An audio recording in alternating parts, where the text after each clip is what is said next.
The first story I have picked tonight is a Victorian Christmas story called Christmas Angel. Before we get started, I want to read about what a Victorian Christmas story was about because it is very, very different than what we think of today. So I am going to go ahead and read my description. So, Victorian Christmas stories were a popular tradition centered around themes of charity, family, goodwill, social reflection, often taking form of ghost stories. They blend festive cheer with the supernatural, serving as moral tales that highlighted the social struggles and class inequities of the era. There were some key characteristics that's important to understand. So, about the ghost stories, a popular subgenre that was heavily influenced by the belief that the winter solstice and Christmas season was a time when spirits could more easily cross into the world of the living. A central and beloved aspect of the Victorian Christmas gathering around the fire on Christmas Eve to tell spooky ghost stories. This tradition was so strong that even today's Christmas song allude to the scary ghost stories and tales of the glories. The period's long, dark winter nights, lit only by candlelight and firelight, provided the perfect atmospheric backdrop for tales of spirits and supernatural. A reflection of the era's anxiety, ghost stories allowed Victorians to safely explore themes of death, the afterlife, and a longing for something more in a time of rapid technological change and shifting beliefs. And it also connected to the ancient traditions. The traditions of telling ghost stories at Christmas had roots in the much older pre-Christian winter solace festivals, which were also seen as times when the spirit world was more accessible. Many stories, most famously Charles Dickens' A Christmas Carol, served as a powerful social commentary. They encouraged the wealthy to show generosity towards the poor, reflecting the social changes and urban poverty brought on by the Industrial Revolution. The stories also helped solidify the idea of Christmas as a family-centered holiday, emphasizing intimate celebrations within the home, a shift from earlier communal feasts. The availability of railways made it easier for people who had moved to cities to work to return to their families, reinforcing the theme. Victorian Christmas stories were rich in descriptions of warm, festive scenes designed to contrast with the cold, dark world outside. They featured imagery that is still familiar today, such as snowy landscapes and white Christmas aesthetics, descriptions of abundant, rich food, roast goose, turkey, plum pudding, mince pies, decorations like Christmas trees brilliantly lit with candles, garlands of holly, and a multitude of other gifts and toys. In essence, Victorian Christmas stories were a unique blend of heartwarming sentimentality and chilly supernatural elements, reflecting a society grappling with the rapid change and using the holiday season as a time for moral reflection, and family togetherness. With that being said, the story we're reading tonight is The Christmas Angel. This one was written by B.L. Farjeon and was published in 1886.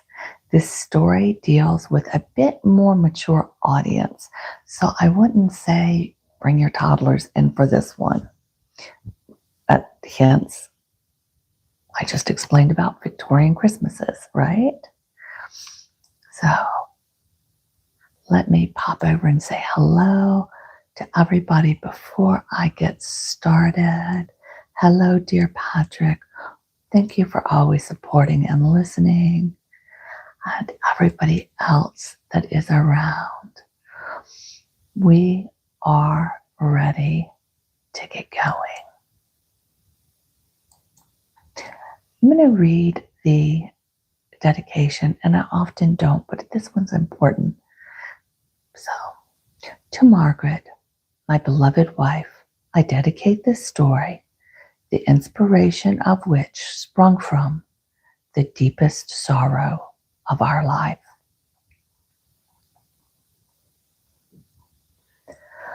A Christmas Angel, the book, the first, the vision in the night, chapter 1. Posies of love, heartborn and bound. In the gray light of the morning, we lost a little child. He was very young, having lived but a few days over 16 months. But his short life was long in suffering. Delicate from his birth, he had been to us an object of tenderest solicitudes, and it was not until the inexorable truth was forced upon us that we realized with bitter grief that was about to darken our days.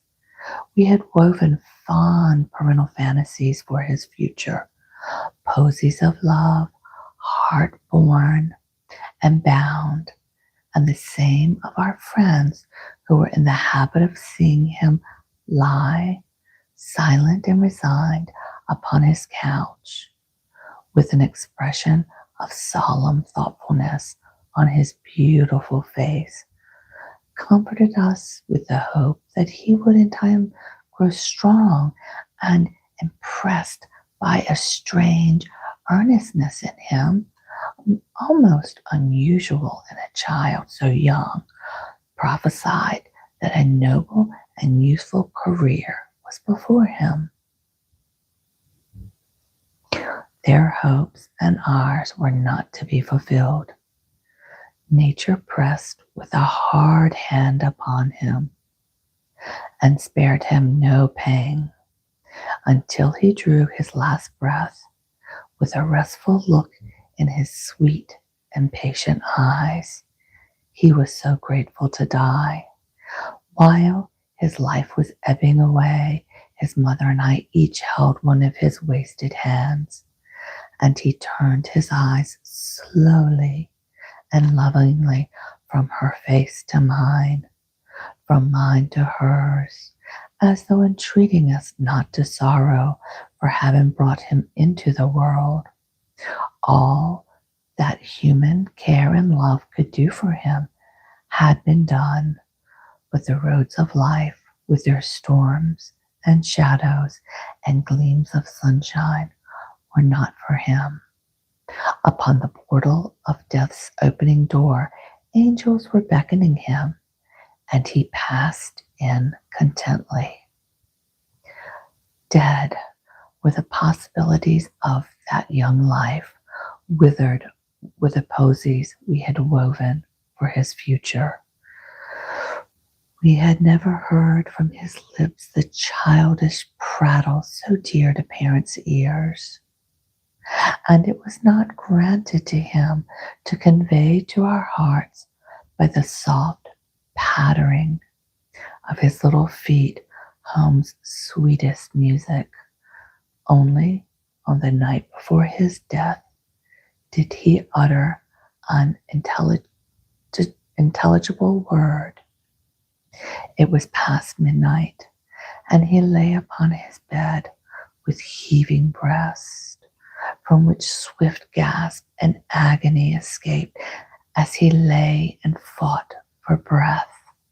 In pain as deep as his, we watched the suffering with him, waiting and fearing, our hearts charged with grief and pity. For 2 days and nights he had no sleep, and we said to each other out of our helplessness, if he could only speak to us, if he could only point out to us what to do to relieve his suffering. But there was no sign to guide us. So we sat and mourned and waited through the dolorous times. Our home was situated in the western part of the city, where for nearly every hour of the 24, the palpitations of his heart can be seen and felt beating feverishly, and wild desire for fame and gold and pleasure were the groans and with music which accompanied the marching progress are never to be one's instant stilled, where sword and gown and rags and velvet came into close contact, where smiles and tears are eternally mingled, where restless dreams, worthy and unworthy, are dreamt through day and night, some for fruition in a grave from which shall uprise sweet-smelling blossoms,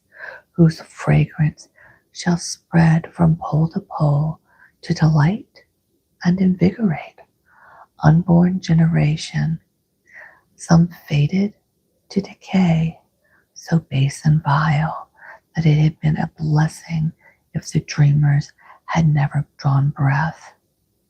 The river was near, with its long line of mirrored lights reflecting from the street and sky, picturing spiraling cathedrals, aisles, and mystic avenues stretching to indeterminable depths.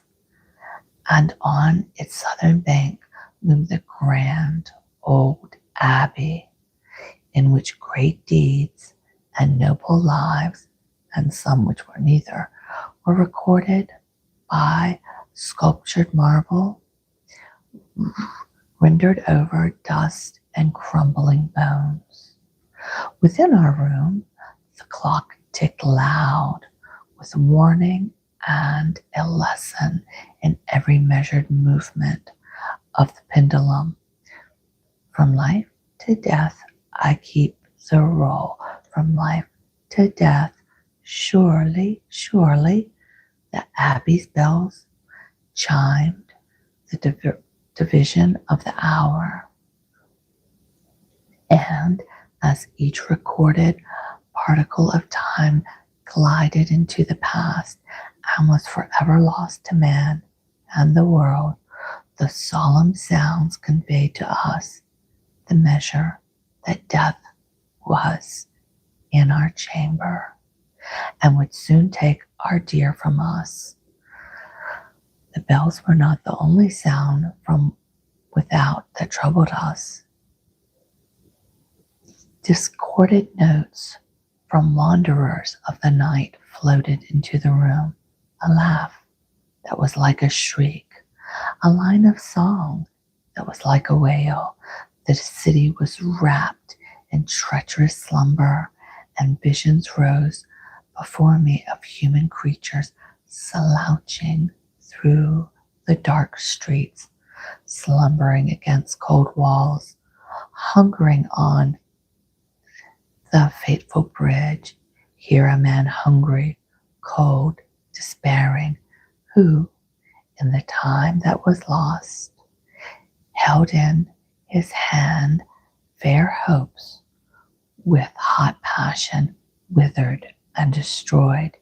Here, a child woman, betrayed, misguided, wrecked, who in the time that was lost turned from the calm shelter of a mother's love and deaf to warning, flew to the glaring light that wooed to shame and ruin. Here, the unfortunate ones who, in the time that never was, had to knowledge of the meaning of honesty and virtue. Through all these visions, the muffled, unspoken refrain made itself heard. From life to death, from life to death, slowly, surely. Then, in the midst of a stillness, wherein the ticking of the clock seemed for a few seconds hushed, our dear gave utterance to a cry, "Mama, Mama, Mama." It was the boy's appeal to us, wrung from an overburdened heart.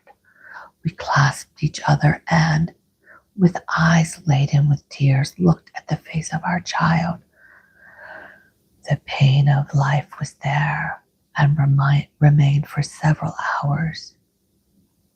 He did not speak again, and in the morning his pain was lifted from him, and the blessings of eternal rest was his. 2 summers had passed over his head, but the flowers of the earth bloomed not for him. We had been in the habit of making a resting place for him on a couch placed in the recess of a window which looked out on a public garden, and there he would recline in an old-fashioned attitude, with his right foot drawn up and resting on his left knee. It was a bow window from which he had a view not only of the garden, but of the window, the abbey, and the walls of the legislative house, where laws and wars are made.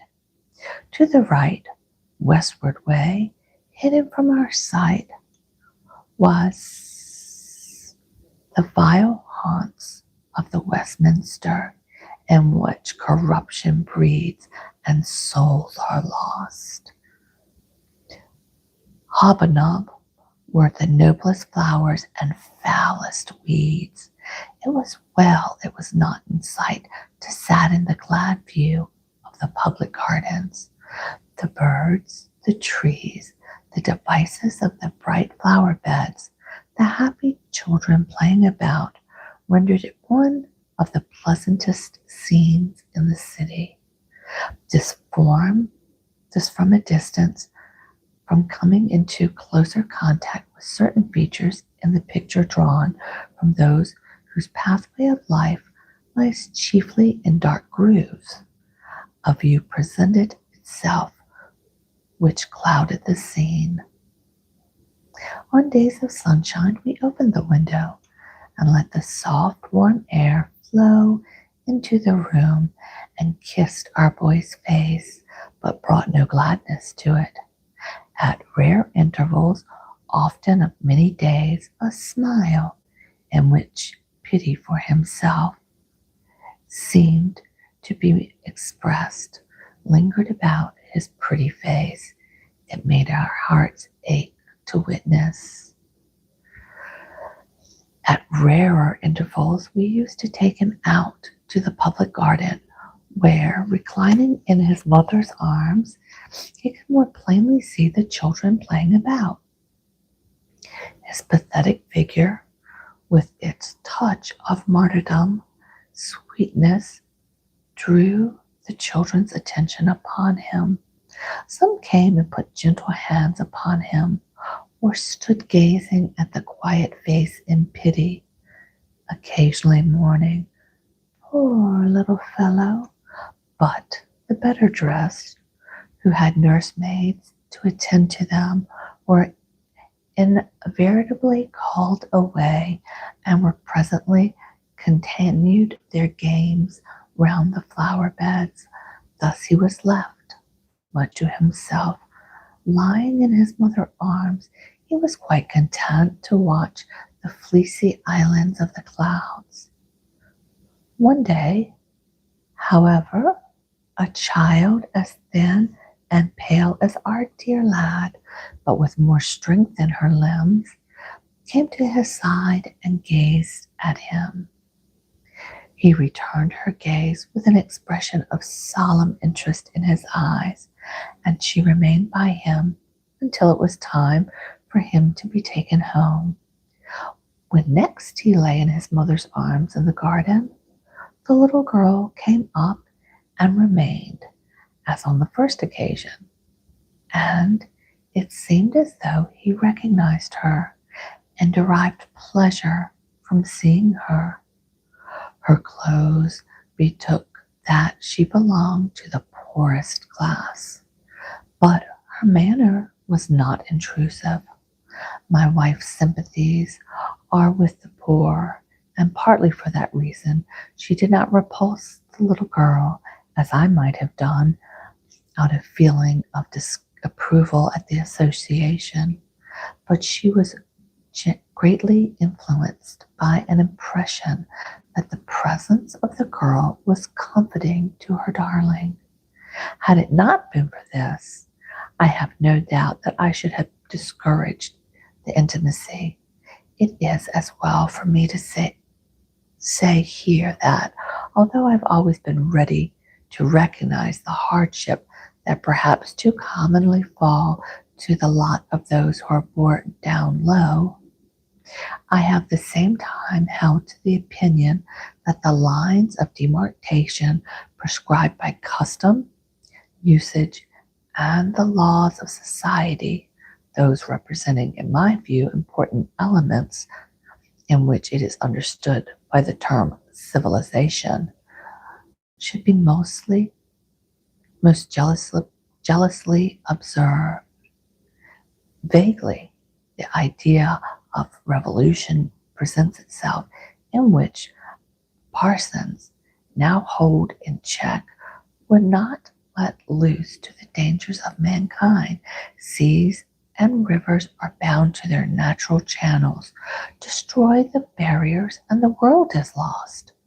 I have never sought to read between the lines of the law under which I live. I have accepted them as they stand, reasoning that our present position is the result of generations of civilization, in the case of which thousands of good men have labored, and that it would be nothing less than presumptuous in me to attempt to set wrong things right. That I have never felt the pinch of poverty is my good fortune. Each man to his lot. Our personal griefs are heavy enough to bear. Why add to them by voluntarily taking upon our shoulders the trouble of others? Setting aside the palpable unfairness of such a condition, the burden would be too great. A selfish view, it may be said. I can advance nothing in extenuations, and my reserve on this head will be better understood as the story of human love and sorrow unfolds itself. Another thing, occasional observation and reflections, even in these preliminary chapters, may appear to clash with the opinions I have here briefly expressed. I can only explain the inconsistencies by the statement that I am writing by the light of a new teaching, as well as by that of the old established views. I return now to my beloved child and his humble friend. The intimacy, unchecked but silently resented by me, gathered strength as the days went by, and in the course of short time became singular scenes grew out of this come by chance bond of sympathy. The girl brought other little girls and boys to see our lad, all of them poor, many of them in rags, to whom a good meal would have been a very substantial foretaste of heaven. It would be absurd to say that the sympathies they exhibited towards him was the very instant sincere. There is a terrible, genuine, whose name is want. There's a terrible genius whose name is want. And with him, these children were well acquainted. He had already taught them cunning, and young as they were, there were among them many past masters at the quality. Indeed, with them it had become an art. They recognized the difference in stations between our dear lad and themselves, and they witched coppers and occasionally a small piece of silver from him. His mother being his willing almoner, she interpreted his charities and saw hidden meaning in his eyes as the motley group of youngsters played their antics in his sight, walking on their hands, dancing the last eccentric dances with wonderful skill and spirit, and turning Catherine wheels for so long a time together, and with such velocity that earth and sky must have resolved themselves into a huge Tetum in full spin. In these performances, apart from the profit they derived from them, there was, for the actors, a suitable fascination as for our lad, who witnessed them with solemn approval. I did not suspect this in those days, but I learned afterwards, when our dear one was lying on the bed from which he was never to rise, they knew that he was slowly dying, and the sad truth elevated him to a person of distinction, and they had been performing before royalty. They could not have exerted themselves more zealously. The little girl who had brought these friends and companions from their haunts to entertain him was also a silent spectator of the performances, not joining in them, but regarding them with a critical eye, and doubtless encouraging them in private to renew and novel efforts to amuse her young friend and patron. Not that she benefited by them in a particular sense. It never occurred to the other ragamuffins to offer to share their gains with her. Genuinely, when the guerdon was bestowed, they scampered off pell-mell to the favorite cook shop, where a luxurious meal could be had for 2 pence. She remained behind and did not leave the gardens till it was time for our dear lad to be taken home. How well I do remember the day upon which he visited the public gardens for the last time. With what vividness does it all come back to me. It was indeed a memorable day. The little girl was there. So close an intimacy had grown between her and our boy that in his thin-waisted fingers closed upon one of hers. She knew his name was Charlie, and she was speaking softly to him. She was telling him of a dog she owned that had met with an accident and promised to bring him when he was strong and convalesced. "In all your born days, Charlie," she said, "you never seen sich a dog. There never was and never will be another to compare with him. He can do almost anything but speak, and he's up to a number of tricks that he might have come out in a pantomime if he'd been so unfortunate as do for himself. Many a time I said to him, Spot, I said, and he got the sense that he followed every blessed word I spoke. Spot, I said, I'd take you to Drury Lane, and we're going to get you an engagement as a nymph at a bob night, and then we'll have a cow eel and trotters for supper all through the season. But what does Spot do? Do you think, Charlie? What does he do the very morning? I washes him and does myself up, spruce, and we're gonna take him to the theater. Why, as we was crossing the road, he goes and gets himself run over by an ambulance, and as one of his legs took clean off, that spoils our little game for good and all.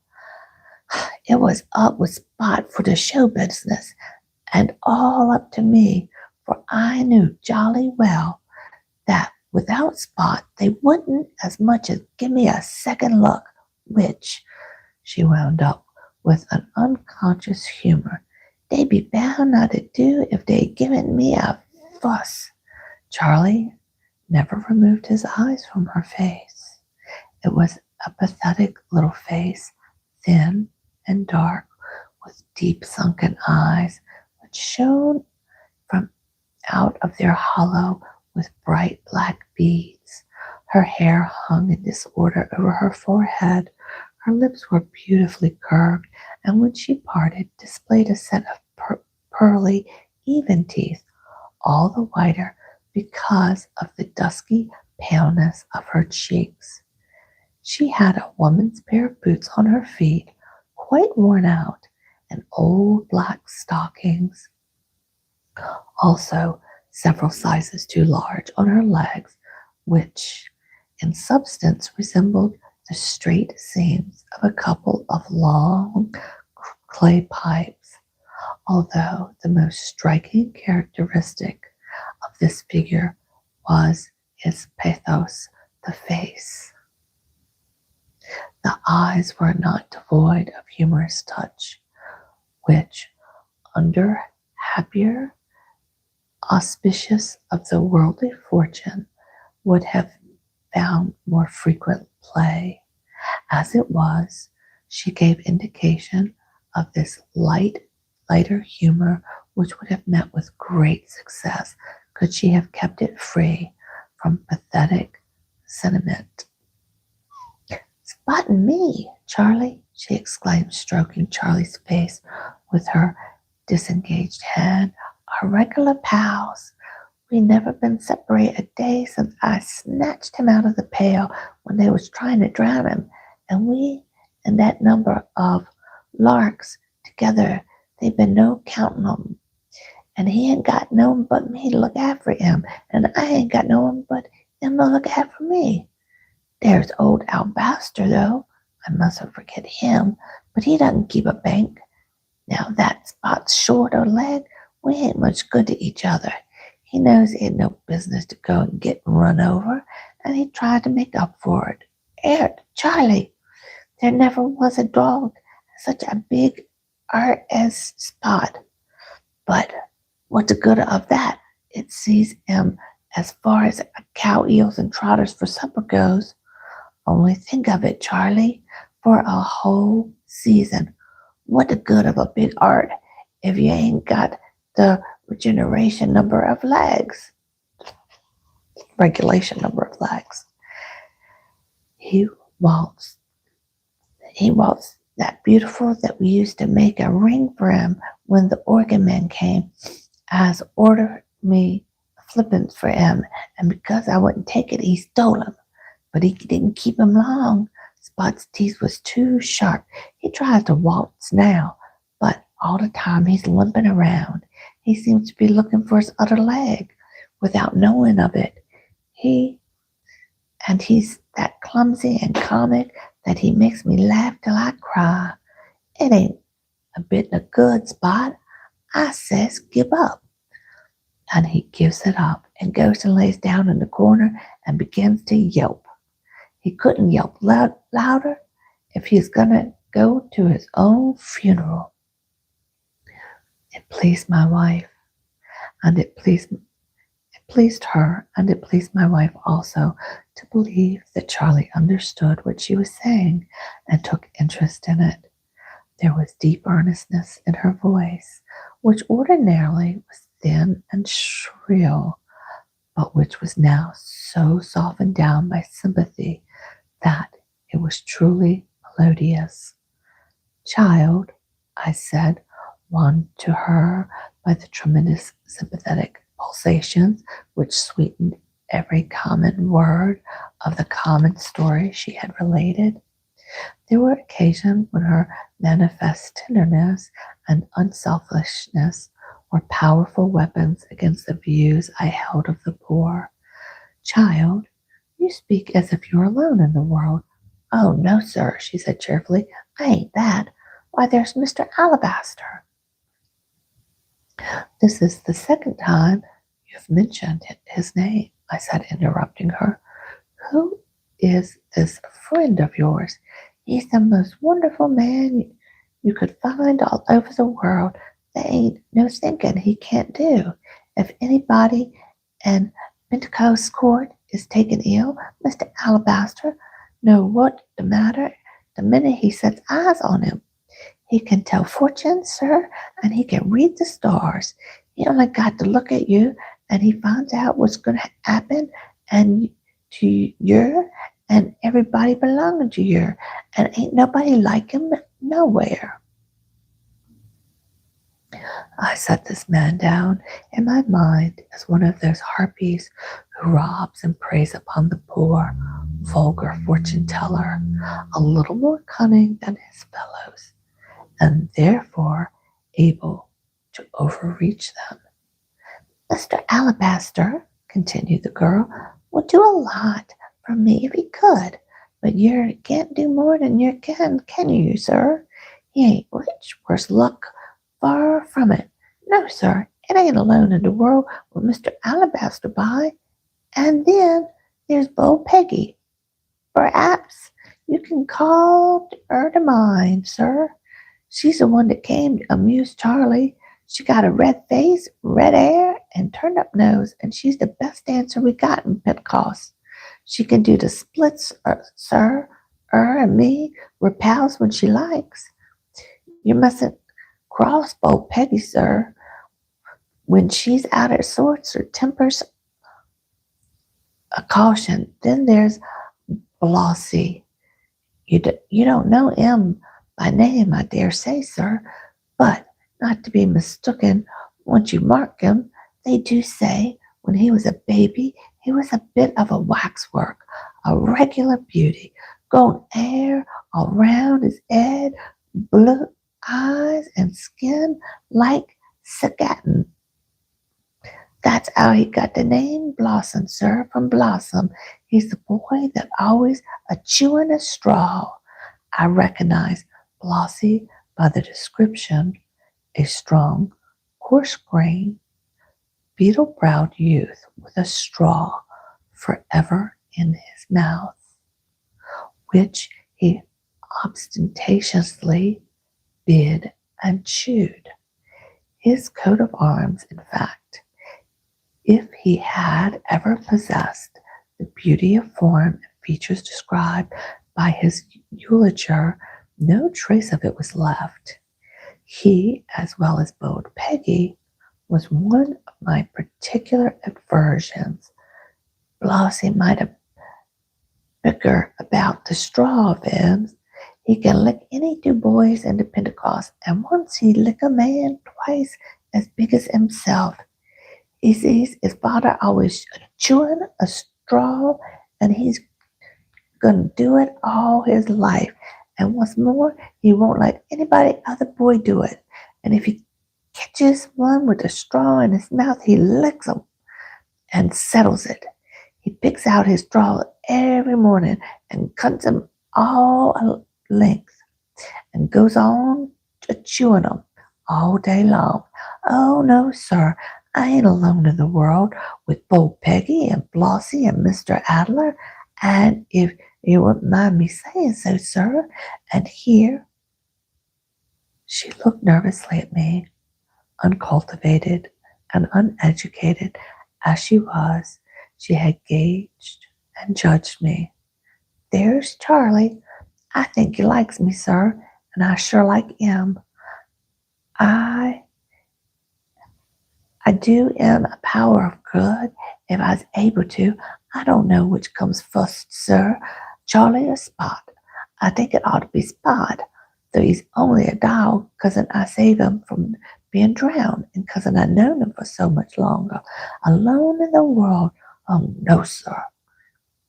You have said nothing about your parents, mother and father, sir.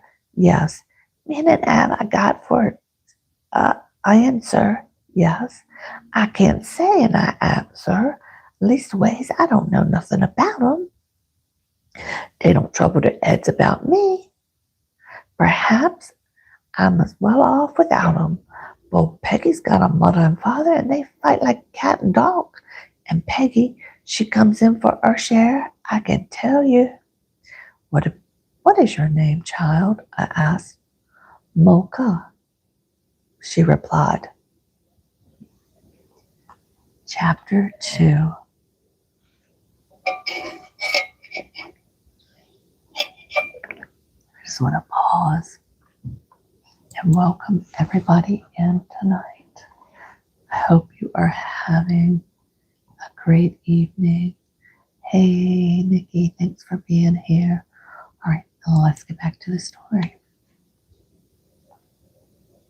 Fate guard you, Mocha. Was pondering over the singular name when I observed a sudden pleasant light in Mocha's eyes. Seeing for a cause, I discovered it in a man who was walking towards us. He was a man whose age starting at 40. It was difficult to guess, in guiles of which there was evidence in his features. He might have been a centurion. In the movement, he might have been, here in his lusty prime, an expression which was remarkable for pity as scorn. He might have lived his full lifespan after he had been gathered and abandoned harvest of wisdom to enable him to judge of man and things with fatal and endearing certainty. Notwithstanding these distinguishing marks, which impressed me at the first glance, a man quite commonly dressed and seemingly poor. You know him? I said to Mocha. Yes, sir, she replied. It's Mr. Alabaster. I examined him more closely as he walked slowly towards me.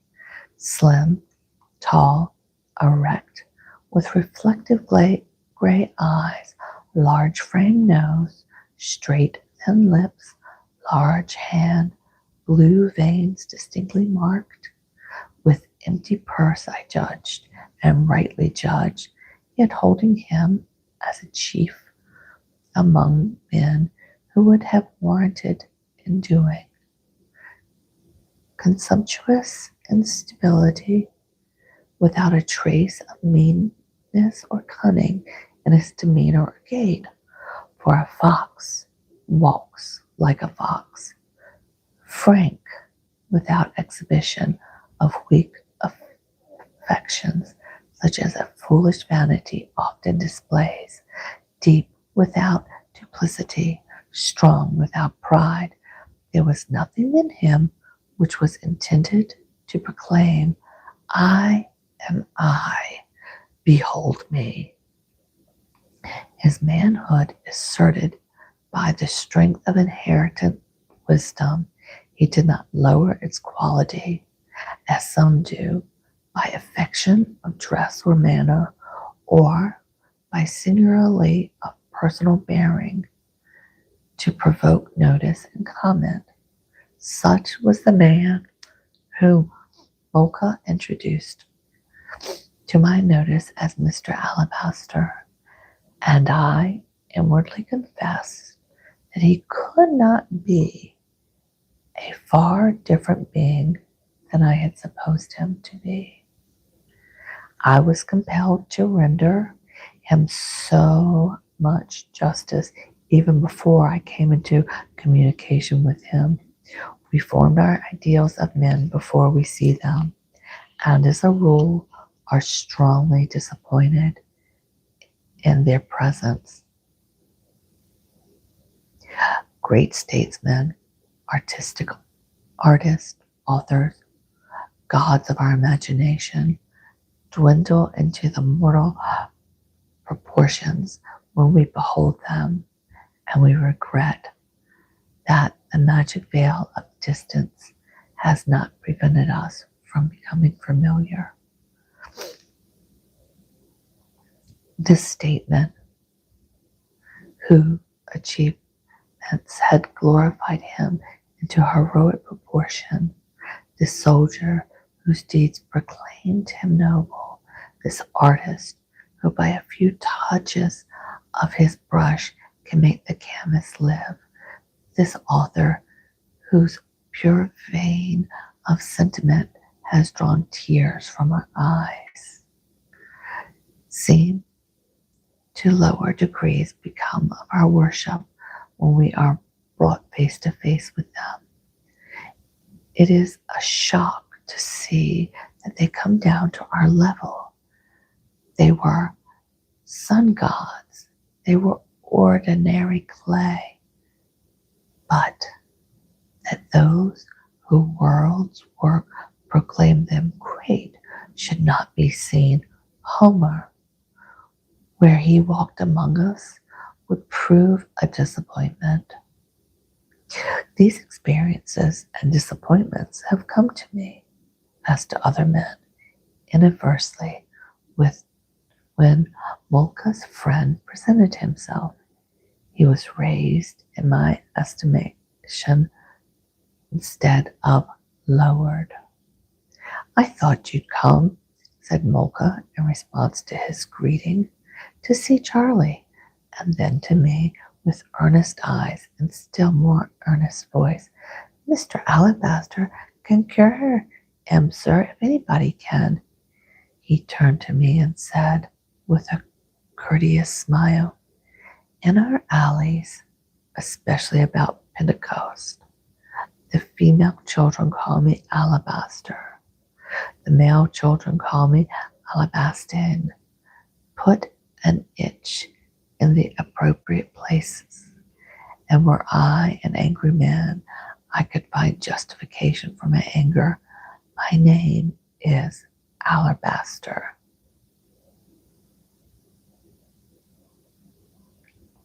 "I've been told, Mr. Alabaster, sir," said Molka, "all about poor Charlie, and I begged him to come and make him well. I hope you won't take it as a liberty, sir." My wife's eyes overflowed, and with unreasoning hope that leaped the barriers of inexorable destiny, she gazed with full heart at the man whom Molka had conjured to our side in our affliction. In his blue eyes a tender moisture shone. The mother's silent appeal, more potent than the rod of Moses, touched his heart and drew forth his sympathies. "Molka has faith," he said. "If it abides with her all her days, she will be happier for it." There was in him a magnetism so powerful that I could not resist its influence. His speech confirmed and the impression I had gained of him almost the moment I had set eyes upon him. It was grave as well as courteous, and his words were so well chosen as to add to my wonder at the contrast between them and his manifest humble position in life. "He is young," said Mr. Alabaster, laying his hands upon Charlie's head. Barely 14 months, I said. Charlie raised his eyes to Mr. Alabaster's face. Mocha watched them with eager intentness. My wife also. I knew what was in her mind. She was thinking of healing by touch. I was hoping for a miracle that passed to the minds of men, and the child was not revealed. For quite 2 minutes they gazed each other upon with calm earnestness, and then Mr. Alabaster removed his hands. Springtime has come and gone, he said, and the summer is lost to us. He pointed upward to a flock of birds busy in the old elm. In a few days, you will not see them. They'll be traveling to summer climate. My wife's head dropped, and she drew our dear boy closer to her bosom. But you don't say nothing about Charlie, Mr. Alabaster. Mocha plucked his coat. You can cure him, can't you? You will, won't you? I deal in herbs and simples, said Mr. Alabaster, addressing me. Roots with plain names and nature's unadulterated remedies for the sickness of morality. Having had some ordinary triumphs, I am credited with powers ever possessed by man. As for your child, perhaps it is better so. But can't you tell his fortune, sir? Asked Mocha. His fortune, replied Mr. Alabaster, is told by a higher power. Despite his kind accent, there was to my sensitive ears a callousness in his tone, and could not avoid the exhibition of a feeling of resentment as I gazed at him. He did not appear to notice, but stood with his hands resting lightly on Mocha's shoulder. It was only when he addressed me that the magnetism in him enthralled me. When his eyes were not upon my face, his powers was gone. At that moment, a number of Mocha's ragged friends approached us and would have commenced their antics had not a warning look from my wife directed me to forbid all noise. Charlie's eyes were closed, and he seemed to be slumbering. I went to the children, and speaking sharply to them, bid them to leave us in peace. But Mr. Alabaster, who was by my side, beckoned them to stay a while, so they obeyed him and disregarded me. It was clear that he was a man who, by inherent force of character, held authority over them. Among the children were the two who had been described by Mocha, Blasi, chewing straw, and bold Peggy, as she was named. Her hair, her eyes were red. Her face, her hair, and her eyes were red. Her small pointed nose, bold, saucy looking, her defiant, reckless demeanor, her coarse high laugh, her rags, her general untidiness, had on previous occasions caused me to regard her with repugnance, and I was therefore surprised to see Mr. Alabaster draw her forward with an exhibition of singular tenderness and kindness. It did not raise him in my estimation. He put his hand under her chin, and bold grin appeared on her face. Well, Peggy, he said. Well, Mr. Alabaster, she responded. You know me again when you see me. What you think of me? Made and finished. Peggy, he said gravely, in the past, present, and future, without my intervention, brains, bone, muscle, and flesh, you are what you are. difficult to unmake you, my girl. Your destiny is writ. It was for my inspection that he held up her face, which was the embodiment of low voice and cunning. She saluted me with a familiar leer. It needs no deep rendering of human character to predict her future. Are you going to tell my future, Mr. Alabaster? Cried bold Peggy, slapping her hands. That's what you mean by destiny, ain't it? I say, chaps, he's going to tell my fortune, fair man or dark man, Mr. Alabaster. The other children gathered around, their mouths wide opening, their eyes dilating. Your fortune, Peggy, exclaimed Mr. Alabaster in a kind tone. You would really like to hear it? But that's a foolish question to ask. You're right there, said Peggy. I say make it a good one. I should be like such a lot of things. You are not singular in that respect, Peggy. How old are you? Oh, I know, but I can tell you something. I wasn't born yesterday. Where do you live? You game it on me. And you've been there lots of times, right at the bottom of Pentecost Court, of course. How many rooms have you, Peggy? Well, that's a good one. I don't think I was speaking of Buckingham Palace. Why, one room, of course. How many live there?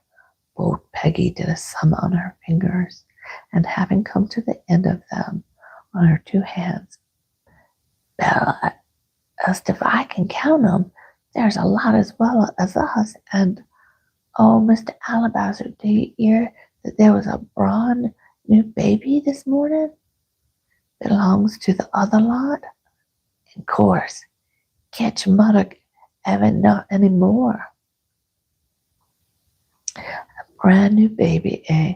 Born in one room, in which not less than a dozen of you live, eat, and sleep. Or how should it be born, I'd like to know. Can you read, Peggy? Not me. Or write? Not a bit, but I tell you I won't. I can draw. I was not aware that was one of your accomplishments. Give me a specimen. He handed her a pencil and a paper, and she drew roughly a sketch of the boy, Blossy, with a straw in his mouth, so true to life as to elicit warm commendations from her companions, who tiptoed and craned over her shoulder to examine it, while Blossy, as the hero, struck an attitude. She gave the sketch to Mr. Alabaster with the remark, "Here you are, a penny plain and dumpets colored." So you have a talent, said Mr. Alabaster, which cultivated and in a healthier garden will produce good fruit. Bless! If I can understand, won't you driving at? Can you come down a bit? I'll try to, Peggy. Do you go to church? Not likely. Do you pray? What for? I should like to know. Do you believe in God? Errol, I'm tired of this. You want to take the rise up out of me? That's what you want to do? Come along, chaps. He's making game of us. Away they scampered, laughing and jeering, mocking Mr. Alabaster's last question as they went. Do you go to church, Blossy? To which Blossy replied, Church, your grandmother.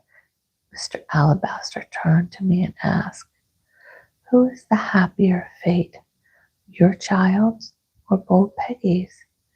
Who is the most to be pitied? Is death a blessing then, and life a curse? I asked bitterly. Death is always a blessing. Whether life is a curse frequently depends upon the conditions over which those who are born under have them as much control as a feather in a fierce wind. though they are held responsible and accountable for the natural outcome of them. I have been called a fortune teller, a reader of the stars. The art of divination, when applied to our fellow creatures, is easily acquired, and the mind is not warped by prejudice or clouded by pride of race or prosperity. There is not many varieties of human nature that one need to greatly puzzled to the prophecy of the fate of the young who are, I lost my place, who are born and lived in the Pentecost slums. You sow seeds and through the darkness of earth hide them from your sight. You know the harvest which shall uprise from them. You are not disturbed by the doubt of grain or flour. You graft. You experiment for improvement and ambience of abundance of beauty. You plan with full confidence in the result. So, with human nature in the main, gutter child, gutter man, useless pluck it from its degeneration before it has taken root and transplant it to healthier soil. There are roses and roses. Our little queen, Olga. Queen, I echo. Yes, queen. In healthy soil, tough, a taint be in her. She would be a fair rose in her years of blossom. As it is, unless an unforeseen good occurs, which, thank God, does sometimes happen, what can she be but a sickly flower, a very mockery of a rose? If she falls, you will have no right to condemn her, any more than you will have the right to condemn old Peggy, the vices of whose blood have been nourished and strengthened at her mother's breast. All of my pity is for such as she before she sins. I am ready to forgive.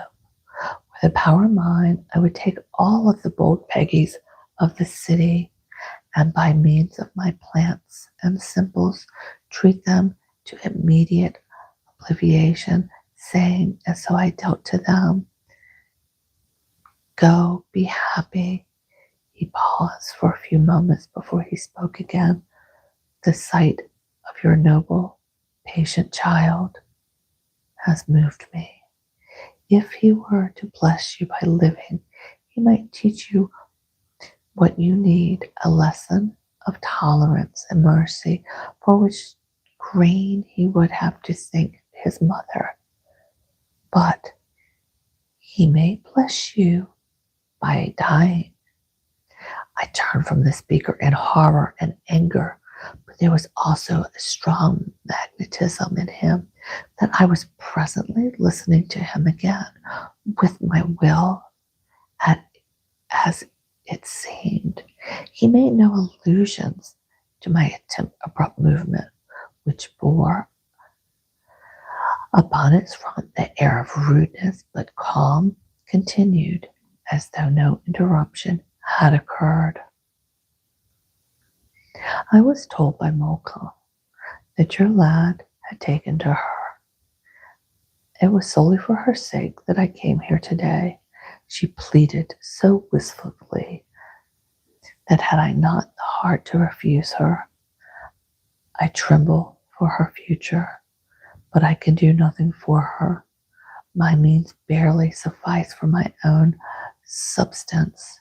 If you have observed her features, you will have seen that she is likely to grow into a rare beauty. Her mother, I have heard, was very beautiful. I believe she is dead. For humanity's sake, it is to be hoped she is. For living, how could she hope to be forgiven for deserting her child and leaving her to the mercy of strangers? She was, in some ways, celebrated or notorious and was called Mocha, otherwise Queen. That name is her child's only inheritance. Our Mocha lives from hand to mouth, the hand being frequently empty. She is capable of self-sacrifice, as you may have observed, and has a human vein of sympathy in her body. And now, as I perceive that both my theories and my presence are distasteful to you, I shall wish you goodbye. He lingered for a moment at Mocha's side and gazed down gravely upon her. She gave him a bright smile, and he walked away slowly. When he was gone, I felt as if a weight were removed from my heart. Soon after he had taken his departure, we also left the gardens, which our darling boy was to never visit again. Some time after this, within a week or two, our dear lad's death, I met Mocha in the Strands. She looked pale and thin, and I observed that she was lame. Have you met with an accident, I asked, that you walk with such difficulty? Her face brightened instantly in gratitude for my inquiry. Oh, think nothing much, sir, she said. Spot and I, me a pair now. I was well nigh run over, sir. I didn't quite know how it happened, but all at once I was crossed the road, sir, and there I out of my back with some horse kicking over me. When they lifted me up, they found my leg was broke. I'd been all right if Mr. Alabaster had been here, but he was away in the country, and doctor did something to my leg and did it wrong, and they said I had to break it again on purpose before they can put it right. I don't care, so long as it ain't gonna have to come off. But never mind me, sir. And now her face grew anxious. I want to tell you. I wanted to tell me about poor Charlie. How is he, sir? I wasn't able to go to the gardens for so long. I so miss seeing him. He's not been there, I said sadly, since you last saw him. When she ceased speaking of herself and her troubles, which she did with much cheerfulness, I saw how wan she looked, and it seemed to me that she was in want of food. In remembrance of Charlie, I said, I gave her a shilling.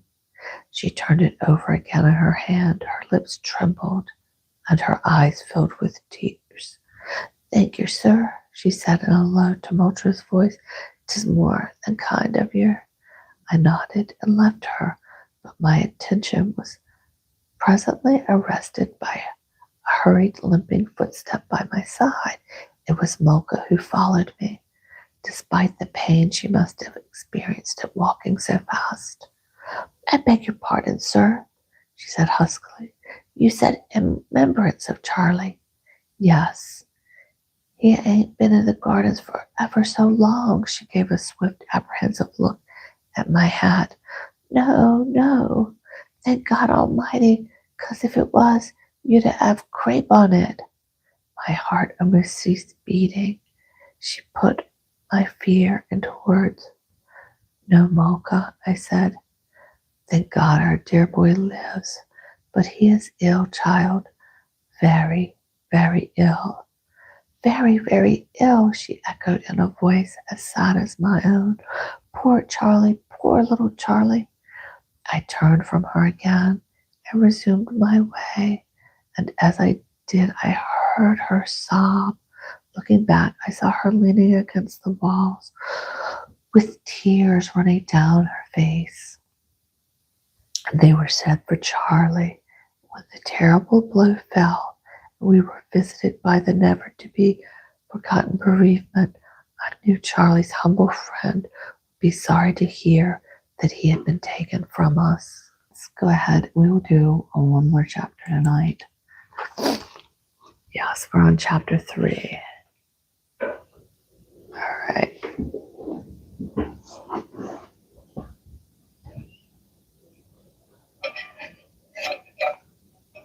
I might do chapter 4. There was heavenly beauty in his face. Chapter 3, reading. When the first shock of grief at our loss was spent, and we realized that our dear lad's trouble was over, it comforted me to think that the sweet young soul had gone to its Creator with no stain upon it, that it was free from the soil of the worldly ways, and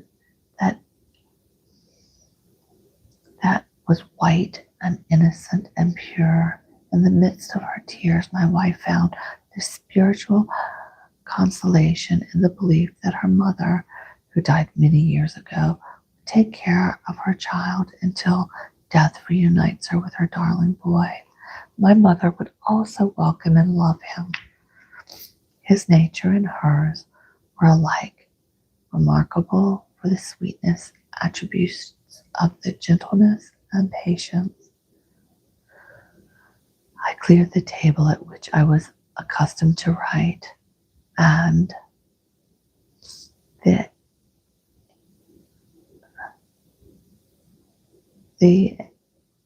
form for our dear lad was laid upon it. The form of our dear lad was laid upon it in his prettiest night dress. It was winter, but I had obtained some simple flowers of love and remembrance, and those were scattered over him, where in his right hand, and some in the white band around his waist.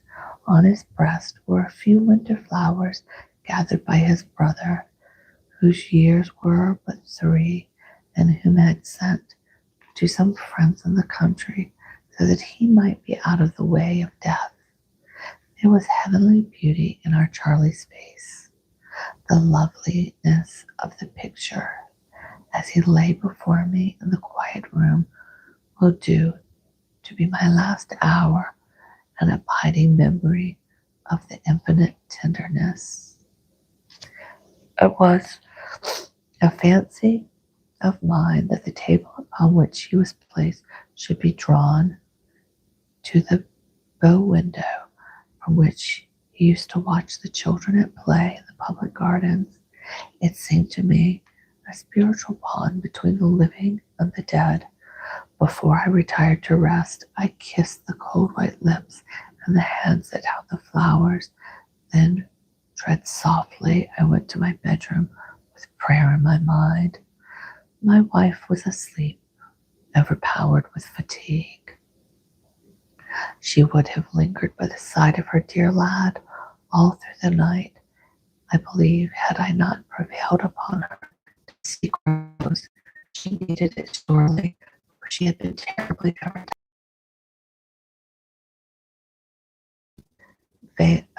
Victuals were over, and nature was merciful. She was sleeping calmly and peacefully, a child herself in many ways. She had borne with surprising strength the duties which, with the mother's love, stronger even than the mother's duty, had imposed upon her. During the heavy days that were gone, not a murmur for herself had escaped her. Traces of tears were on her eyelids, and her cold baby was pressed close to her bosom. I kissed her without waking her, and thanked God that I had her for my mate, a woman whose instincts were charitable and generous, whose mind was pure, so that I should not disturb her. I threw myself, dressed, upon the couch and courted sleep. There was a strange and new significance in the darkness and stillness of my chamber. I lay for hours dozing lightly and waking suddenly, now oppressed by sorrowful reflection, now under the spell of singular peace and calm. There was no terror left for me in the knowledge that death was in the house. When my dead child walked into my room and stood by my bedside, I felt neither surprise nor fear. He wore his white nightdress. The flowers were in his hand and the white band around his waist. He held also the flowers his brother had gathered for him in the country. His head scarcely reached my breast. He looked up at me, and I looked at him in silence for a little while, and then he said in a soft, clear voice, "Come with me."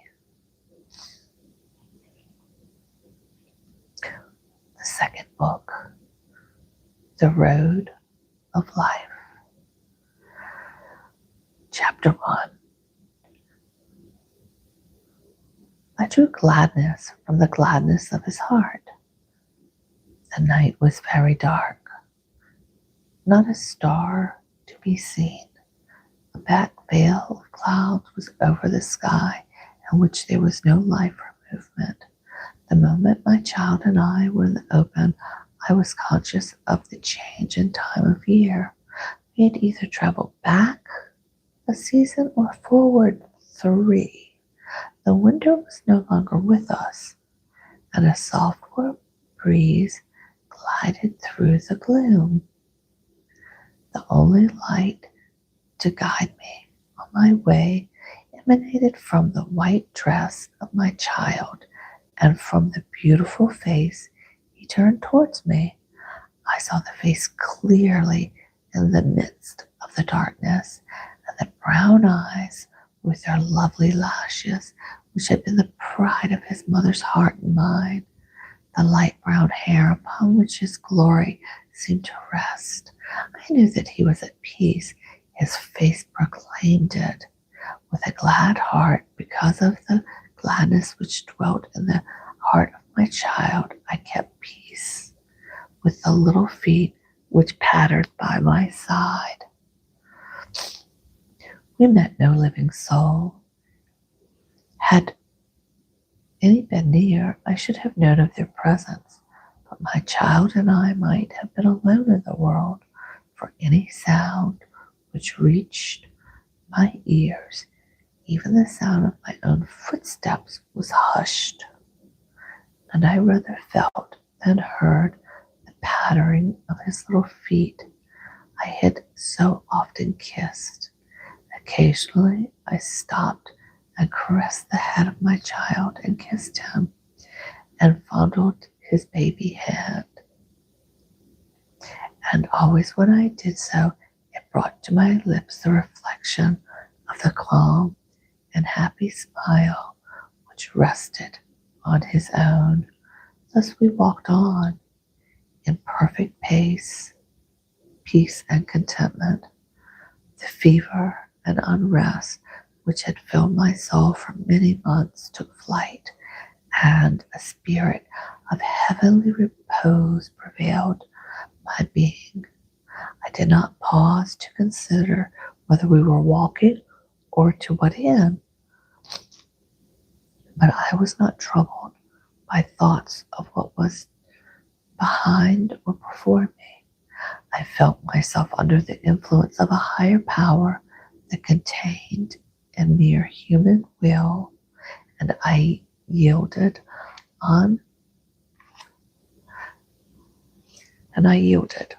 I could not see the road we were traveling, but no sense of danger caused my steps to falter. At first we traversed the road of the city. The firm pavement beneath my feet assured me of this fact, no less than the bare, scarcely perceivable outlines of tall buildings which impressed themselves upon my inner and my outward senses. Gradually, the number of these buildings was lessened until we left them entirely behind us. We trod now through the lane with fragrant hedges, more than a man high on either side, now upon a wide expanse of grass, now upon a crisp, springy soil, from which the sweet odors rose, and now upon the narrow track cut through the fields of wheat, almost ready for the scythe. The soft, musical celebration of the weaving stalks conveyed a meaning to my mind. In this tender whispering of the corn, I heard nature's benefit message to man. Oppression and greed were dead, killed by a holier light than that which illuminates the brain of the ghoul who speculates in food. Within fair and honest limitation, every workman could enjoy the earth and the fruits. Therefore, the lessons of humanity had blossomed into flowers and made themselves felt in the midst of the darkness. I was truly happy. It is not possible for me to say how long a time we walked before I became conscious of strange change in the scenes by which we were surrounded, a change which affected the common condition of human life and the ordinary rules of nature. Nor can I say how the knowledge came upon me. It was sufficient that I knew that the seasons were traveling their course and that autumn was again approaching. I was gifted with a spiritual sight which enabled me to perceive that the corn was cut and that the hops were gathered and that the brown leaves were falling at our feet. Soon I approached of winter. The bright berries of the holly shone among the polished leaves. Soft snow fell and beautified the woods and hedges with quaint device, and I almost fancied I could hear the angels singing their holy song of peace and goodwill. So the winter passed away with its glistening eye and health-giving breath. In the warm earth which lay beneath the snow, the primrose was waiting for spring. It came in all its beauty, and trees and leaves rejoiced in their new birth. The warm winds kissed my cheek, and it was summer again. Thus we traveled on unwaveringly from season to season, from year to year. Often for a brief space rain fell and snow, but they touched not us. We journeyed through the storms in safety, and there was not so much as a stain upon us, and still the same calm and happy smile rested upon the mouth of my child. And as I drew gladness from the gladness of his heart, but suddenly a deeper calmness accompanied us, and I heard the striking of the clock of a distant church. We stopped to listen, and I counted the strokes. The clock struck the hour of 10. By that sign, and by no other, did I then know that I was in the world and of it. From that moment, it was beyond my power to separate the real from the unreal. Each was merging into the other by methods so subtle that it was impossible to distinguish them. All that has past, presented itself to my mind in a confused shape. It appeared to me as if I had been, for years, dominated by dreams which had brought to my soul the extremes of joy and woe, and that even now I was but partially awake. 2 horsemen flew past us with the velocity of the winds, and when they were gone, I could not decide whether they were shadows or veritable flesh and blood. Yet swiftly as they flew, I had caught a glimpse, or had my imagination conjured it up, of one who had long been dead to me, a brother who in his youth had so roasted our father to anger that he was turned from the house to wander through the world, cut those nearest to him in blood. Who was wrong, the father or the son? One was in his grave. Did the other still live? In the distance, I saw the light of a forge. The upper part of the door was open, and the sparks were rushing merrily about. I could distinguish the figures of the blacksmith, now glowing with flames, now paling into black outline, and clanging of their hammers was rhythmically distinct. This was no vision. It was of the world, and I had no doubt of its reality when the course of our journey hid the forge and the flying sparks from my sight. I gazed at my child to ascertain whether this picture had made any impression upon him. There was no change in his face. It was placid and beautiful. Chapter 2. Only through the roof of flowers were the stars visible.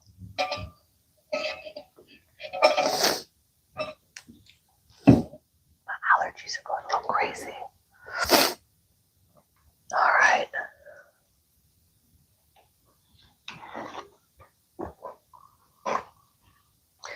The soft wind was now blowing upon us, and it brought upon its wings the sound of organ music. It is very sweet, and at no great distance.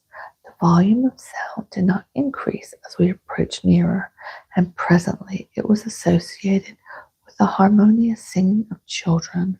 But gradually the sound, which for the first few minutes was almost melodious and soothing, lifting the soul into the regions of heaven, contemplation was disturbed by gentle wails, as though the singers were in pain.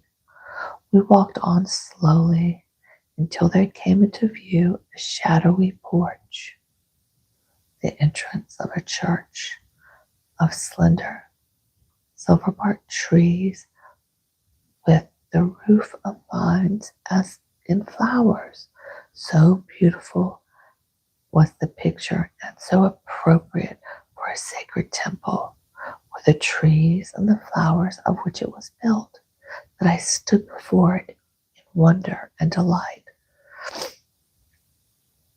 My child, pulling me by my hand, aroused me, and we walked through the porch into the church.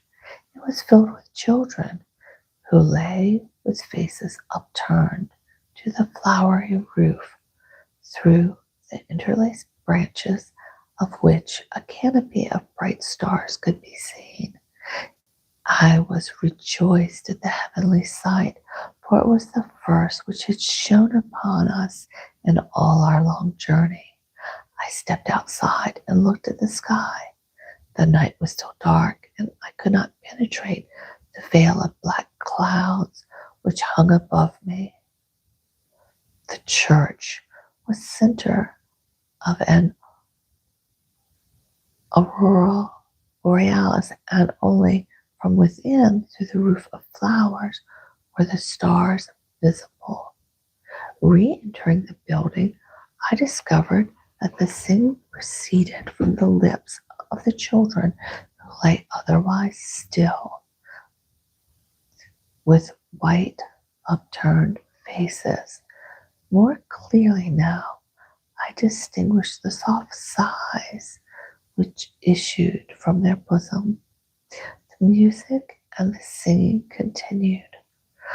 I could not see the organ or the player, nor could I fix upon the spot from which the music proceeded.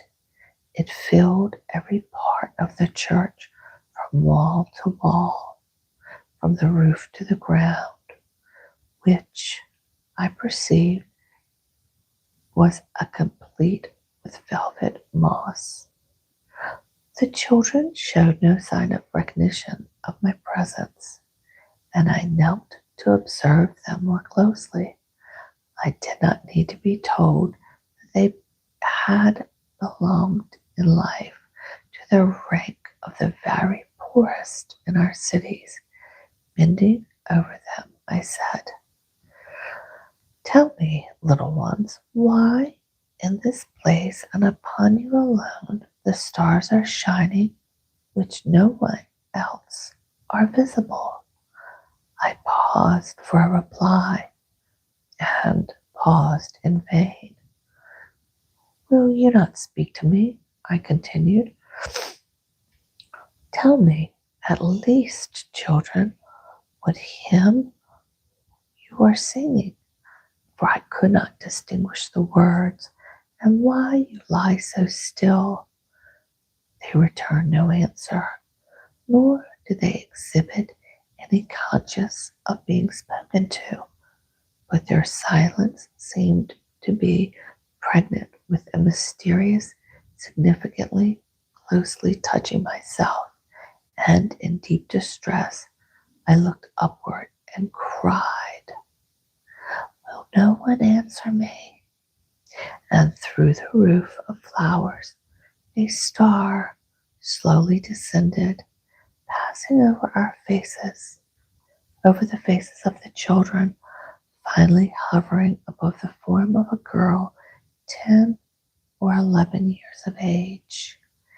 Then from above I heard a voice, "Not to you can the lips of these little ones be unsealed."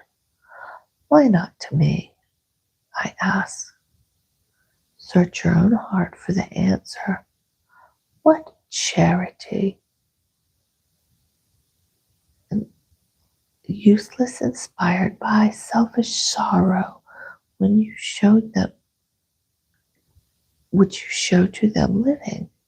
If you desire enlightenment, seek it through your child. I look entreatingly to my child, oppressed by a fear that he might also condemn me. He answered my look with a tender smile, and with divine pity in his face, he moved to the side of the girl above whom the star was shining and laid his head upon her lips. "Who are you?" he asked. "My name is Bess," answered the motionless figure. "Where were you born?" "By the side of the river, which used to creep into our cellar and bring disease and fever with it." "Why did you not leave it and find a healthier, sweeter place to live?" "It was not possible. Our home was there. We had no other." "Had you a brother or sister?" "7. Did they all sleep with you in the cellar to which the river was so cruel?" "All of them." "And your mother and father as well?" "Sometimes, not always." "Where is your father now?" "In prison." "When he was a child, was he like you?" "Was he like me?" "Did he teach you anything?" "Yes." "What?" "To swear and thieve." "You did so." "I did so." "When he was a child, was the teaching he received from his parents the same as he imparted to you?" "It was the same." "Was it the same with your mother?" "It was the same." "Was it the same? Where is she at this present moment?" "In a gym place." "Was she often there when you lived?" "Every day and every night." "Did she take you with her?" "Sometimes." "Would you have visited frequently had you lived?" "Yes." "It was so light and gay. Our cellar was so dark and miserable. The rats came in with the river." "You had a sister, the eldest of the 7, a young and pretty woman. Can you see her now?" "Yes." "Where is she?" "In the streets of the city, lingering about." "What kind of teaching was hers?" "The same kind as mine, the same as my mother's." "And what kind of life is she having?" "Do not ask me. Everyone knows." "Everyone knows?" "The high and the lows." Yes, everyone knows there is no secret in that. Would you have been like her had you lived? I should have been like her. It's good you died. Are you glad you're not? I am glad. The pain is over. I am saved from shame. Your companions who are lying around you now, are they in the same class as you? Yes. Are they many of you? There are thousands of us. And the answer, the star's light was extinguished. The quiet voices of the children who questioned the child who answered penetrated my heart, and even the music and the singing, which continued without interruption, sweet as they were, brought no relief to me. I clasped my face with my hands. I was conscious that every question put by my child had been silently dictated by me, and that he was speaking out of my mouth. For him to hear what I had heard, for him to understand what I understood, was a reproach upon me, who had sought the meaning of the mystery which lay before me. I removed his hands from the lips which had answered him, and placed my own upon them as a seal. And the moment I did, the singing and the music ceased, and the church, with its silver tree walls and its roof of flowers, melted from my sights.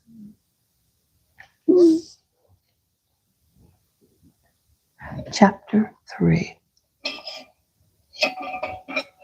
Out of the darkness and into the light.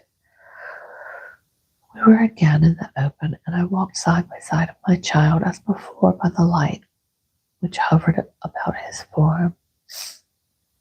But sadness had fallen upon my heart, which surrounded gloom, intensified. My only consolation sprang from the presence of my child, and from the knowledge that he had led an innocent life, and that I had done him no wrong.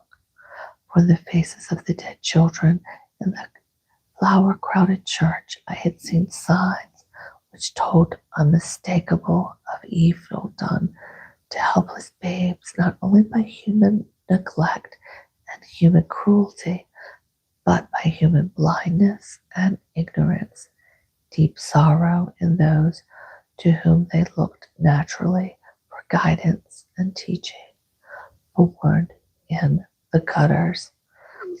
Let them live there, objects of suspicion from their birth, and let them be carefully hedged in, so that they shall not besoil the clothes of their more fortunate brothers and sisters.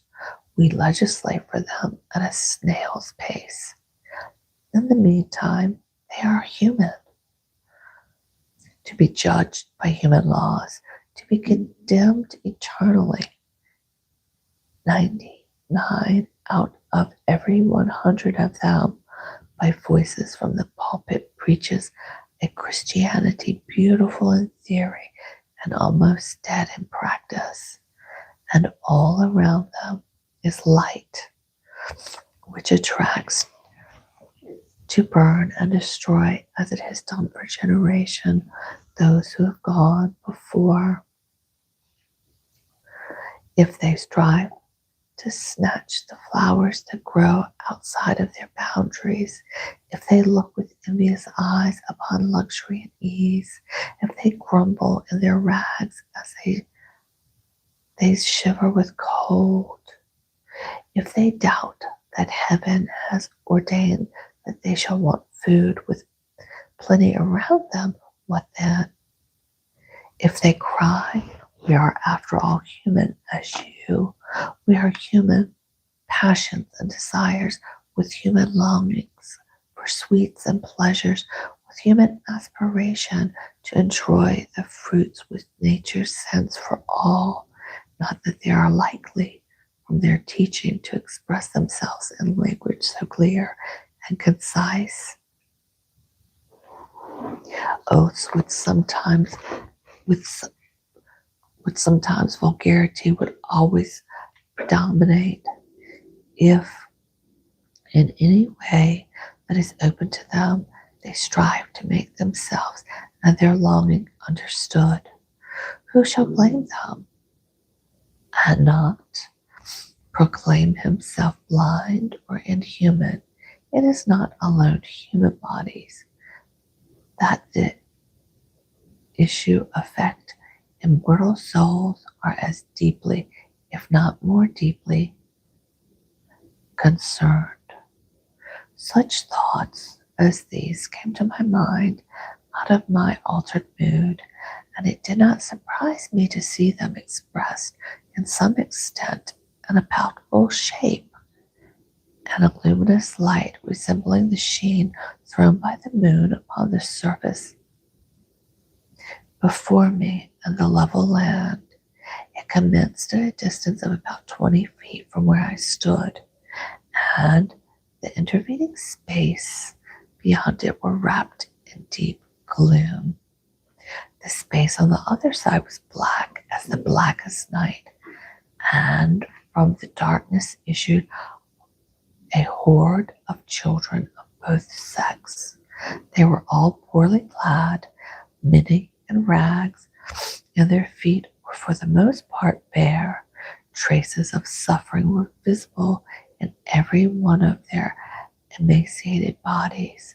Some crept, some crawled, and some, whose minds were perpetually sharpened, walked defiantly, wearing upon their countenance a cunning leer. It was most painful to see. Some cried for food and water, and even anon an air above them ripe fruit appeared, hanging from the bush and tree. A few of the children, maddened by the temptation, leapt forward and the fruit and strove to seize it, and balked in the attempt and fell to the ground, maimed and bleeding. They were compelled to rise quickly and struggle on as best they could, for the crush behind them was so great that had they not looked to themselves, they would have been trodden down and sorely hurt.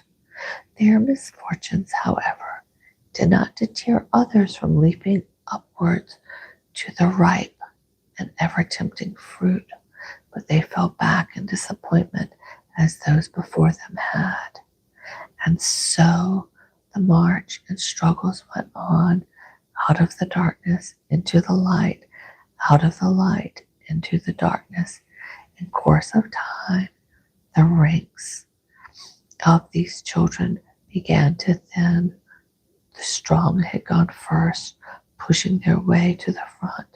The lame and the blind, the crooked, were left in the rear. Among them was a little lame girl who limped along with the aid of an old crutch, which had evidently been carved down to fit her diminutive form. She had but two garments on her, a petticoat and a frock, and these were in tatters. Around the foot which touched the earth as she limped with a piece of old calico was wrapped. It was blood-stained, and every now and then a fresh red spot would appear. It was easy to perceive that she was in great physical pain, but she bore her suffering with surprising cheerfulness. So slowly did she move that a little while she was the only one left of all the crowd of children who had, as it were, been born in the darkness and had passed away in the darkness.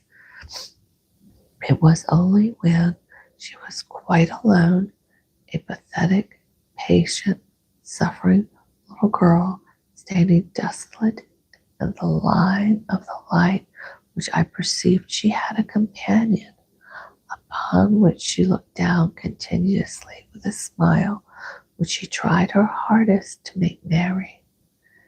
The companion was a mongrel dog, in a worse plight than herself, in respect of his limbs, for he had but 3 legs of flesh and bone, the 4th being a wooden one, which he managed in a manner so whimsical. Sad as my mood had been, I could not help smiling at the oddity. Come along, Spot, she exclaimed, the might of a child, and her voice pierced the air with wonderful distinctness. Come along, doggy. It ain't a bit of good dwaddling. You never get on with the world unless you stir your stumps. There was not a touch of anger in her. The reproaches she conveyed to the sense of her humble companion had in them a ring of exceeding tenderness. But where had I heard that voice before? It was strangely familiar, and yet at the moment I could not recall the distant memory of the hapless little being to which it belonged. The name of the dog, too. Surely it was not the first time it had been mentioned in my hearing. Had the waters of forgetfulness passed over me that I could not bring the child and her dog clearly to my mind? The movement of Spot, as he used his best endeavors to stir his stump, though heaven knows they were quick enough for the strength of the little mistress, were so extraordinarily eccentric that I broke out suddenly into a fit of hysterical laughter, and notwithstanding that I felt it was nothing less than inhumane to laugh at the scene so fraught with melancholy features, I could not restrain my mirth. The sound which issued from my cruel throat awoke a myriad mocking echo in the darkness, and from every point of surrounding space came derisive laughter at the lame girl and her dog. Awestruck at the sound I had evoked, I held my muscles in control by powerful effort of will, and when I was silent, the mocking echoes died away. With remorse in my heart, I gazed at my child, humble and abashed, expecting to see my punishment in his eyes. Though I had plucked him by the hand and called to him, he paid me no heed to me. He was bending eagerly forward, looking at the 2 hapless creatures with an expression of infinite pity on his face. Did you hear that, Spot? Said the little girl, whose laughter continued, and stood quite still, trembling with fear. Do you hear that, Spot? I wonder what they meant by it. I thought we was alone. If it's thieves, they can't get much out of us, can they? We couldn't raise a couple between the pair of us. Was luck. No supper tonight, Spot, for neither of us, and precious little to eat all day. Never mind, better luck tomorrow. Spot wagged his tail and turned his liquid eyes upon his little mistress. She had not far to stoop, being so short, to pat and fondle the dog for his sympathetic glance. If it wasn't for you, Spot, I should have felt awful lonely here. Cousin, it's under to one that will have to sleep out tonight. It ain't the first time, and it won't be the last. But I say, Spot, supposing it ain't thieves, it might be fairies who wouldn't mind doing us a good turn. I say, please, she cried aloud. We'd be ever so grateful to your me and Spot would if you'd help us a bit. You might do it. Upon my word, you might. It was idle talk on her part. I knew she only indulged in it to give Spot a rest and to help lighten their weary way. I felt that was a, that she was very courageous to endure and make the best of the things, which was almost superhuman as one so weak. And so she and Spot, after she had satisfied herself that there was no fairies to assist her, moved onward. Every step they took limped. A very sharp stone pierced her foot, and the rag in which it was wrapped became steadily stained with fresh blood, which screamed of agony as she fell to the ground and collapsed her foot, her body swaying to and fro, and moans escaping her lips. The sound of these cries of human suffering, my child ran swiftly from me and fell down to the side of the girl. Charlie, Charlie, I cried, where are you going? What are you about to do? He did not answer me. I saw him throw his arms around the neck of the suffering girl and press his face to hers, while Spot stood close, licking the blood in pity which oozed from his wounded foot, or from the wounded foot. Thus they remained for many minutes, and I, who had followed Charlie the moment he left me, now stood by the side of the children, who had no power to separate them. The will to do so was mine, but I seemed not free to exercise it, and I stood rooted in the spot upon which I stood.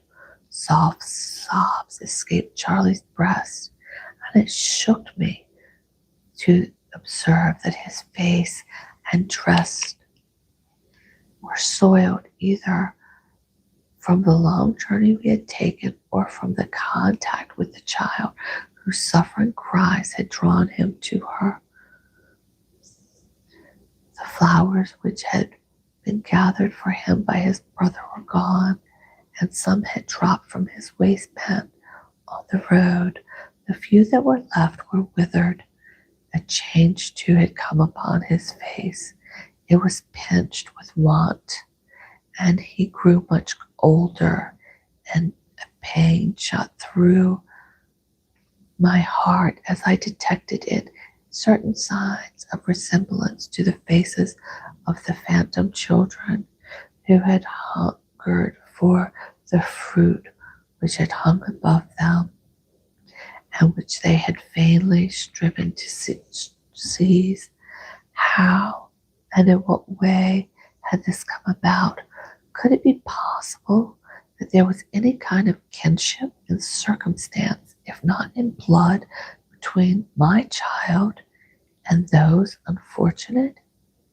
It was monstrous, incredibly fancy, but I could not shake it off.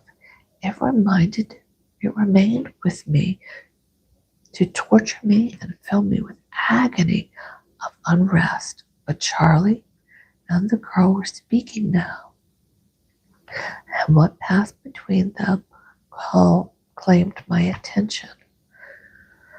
So enthralled had she been by the pain from her wound that she could not look into the face of the dear lad who flew to her sympathy. Her pain being lessened, she wiped her tears from her eyes, which now had been blinded by them, turned to her consoler and recognized him. Why, Charlie, she cried in a tone of surprised delight. Is that you? Is it really, really you? Yes, Monka, he replied. I am so sorry for you. Are you still in pain? No, Charlie, no, she exclaimed. It's nothing, nothing. You're not to worry over it. I do believe I was shaming. No, Monka, he said. Your pain was real. Your cries were real, or I should not have come to you. I heard you from far off, such a long, long way from here. Let me see your bind up foot. He lifted it up his lap and cried, "Oh, Mocha, Mocha, you mustn't make a fuss over me, Charlie. But how good of you to come. How good of you to come. Whatever have I done to deserve you?" "You are my one friend," he said. "I can never forget you, Mocha, never." "I can thank you now, perhaps," he added. "I can help you." "What are you doing?" she said, holding his hand, in which was a fragment of his white dress, which he had torn away to bind round her foot. "You mustn't tear your pretty dress for me. No, Charlie, you mustn't." He gently removed her hand. "Let me be, Mocha. I will do this right. There, does that make it a little easier?" "It's all well, Charlie, quite well. You're so cool and sweet. It's oh, it is helped me already. Don't mind me crying a bit. I can't help it, and it does me good. But think of it," she said when she had mastered her tears, "that you and me being here together. Well, of all the things that ever happened, and Spot, who mustn't forget Spot. Here he is, Charlie. So tired, tireder nor me a bit good. But Spot, the kind of dog that never die, other than run away from me and look after itself. He limped by me side till he dropped down dead. Wouldn't you, Spot? He thinks I ain't able to take care of myself since I got run over, same as he was. I told you a lot about Spot in the garden, Charlie." "Yes, Mocha. That was the last day I saw you. Oh, I did miss you. I thought of you all the time, Charlie. I couldn't come with you because of my accident, and you couldn't come with me because you were so ill. You're better now, aren't you?" "Yes," he replied. "I am better now." There was in his voice a grave and tender sweetness, such as I had never heard from other lips. It was as though his heart was speaking, and not his tongue. In all its inflections and modulations, in every word he uttered, his tender sweetness was its dominant quality. "That day," said Mocha, "when Mr. Alabaster was in the gardens, you remember it, Charlie?" "I remember it," he responded. "I was telling you a Spot, and that I'd bring him to see you when he got well. I thought afterwards what a selfish little cat I was not to promise to give him to you, but I couldn't bring it over my heart to part with him. I am me. We only add each other, but how'd I done it, Charlie, to try to make you well? I am well without it, Mocha, and Spot and I are going to be great friends. He likes me already, you see. Spot likes everybody as gives me a kind word. You'd hardly believe the sense he got.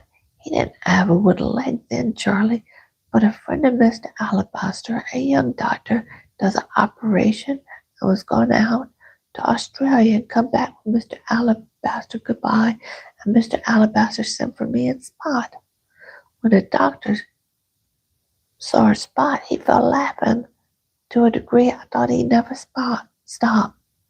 I didn't mind him laughing, for sure. He didn't mean any harm by it. He's such a handsome young gentleman, Charlie, and that's good and clever, and I ain't got no words to put to it. While he's laughing, Spot get a licking as if, and a look up on his face so much to say, you know about that dog's leg. Can you do something? Send for me? Would you believe it, Charlie? The doctor, he was wanting more than 18, and he had the loveliest eyes I ever was seen.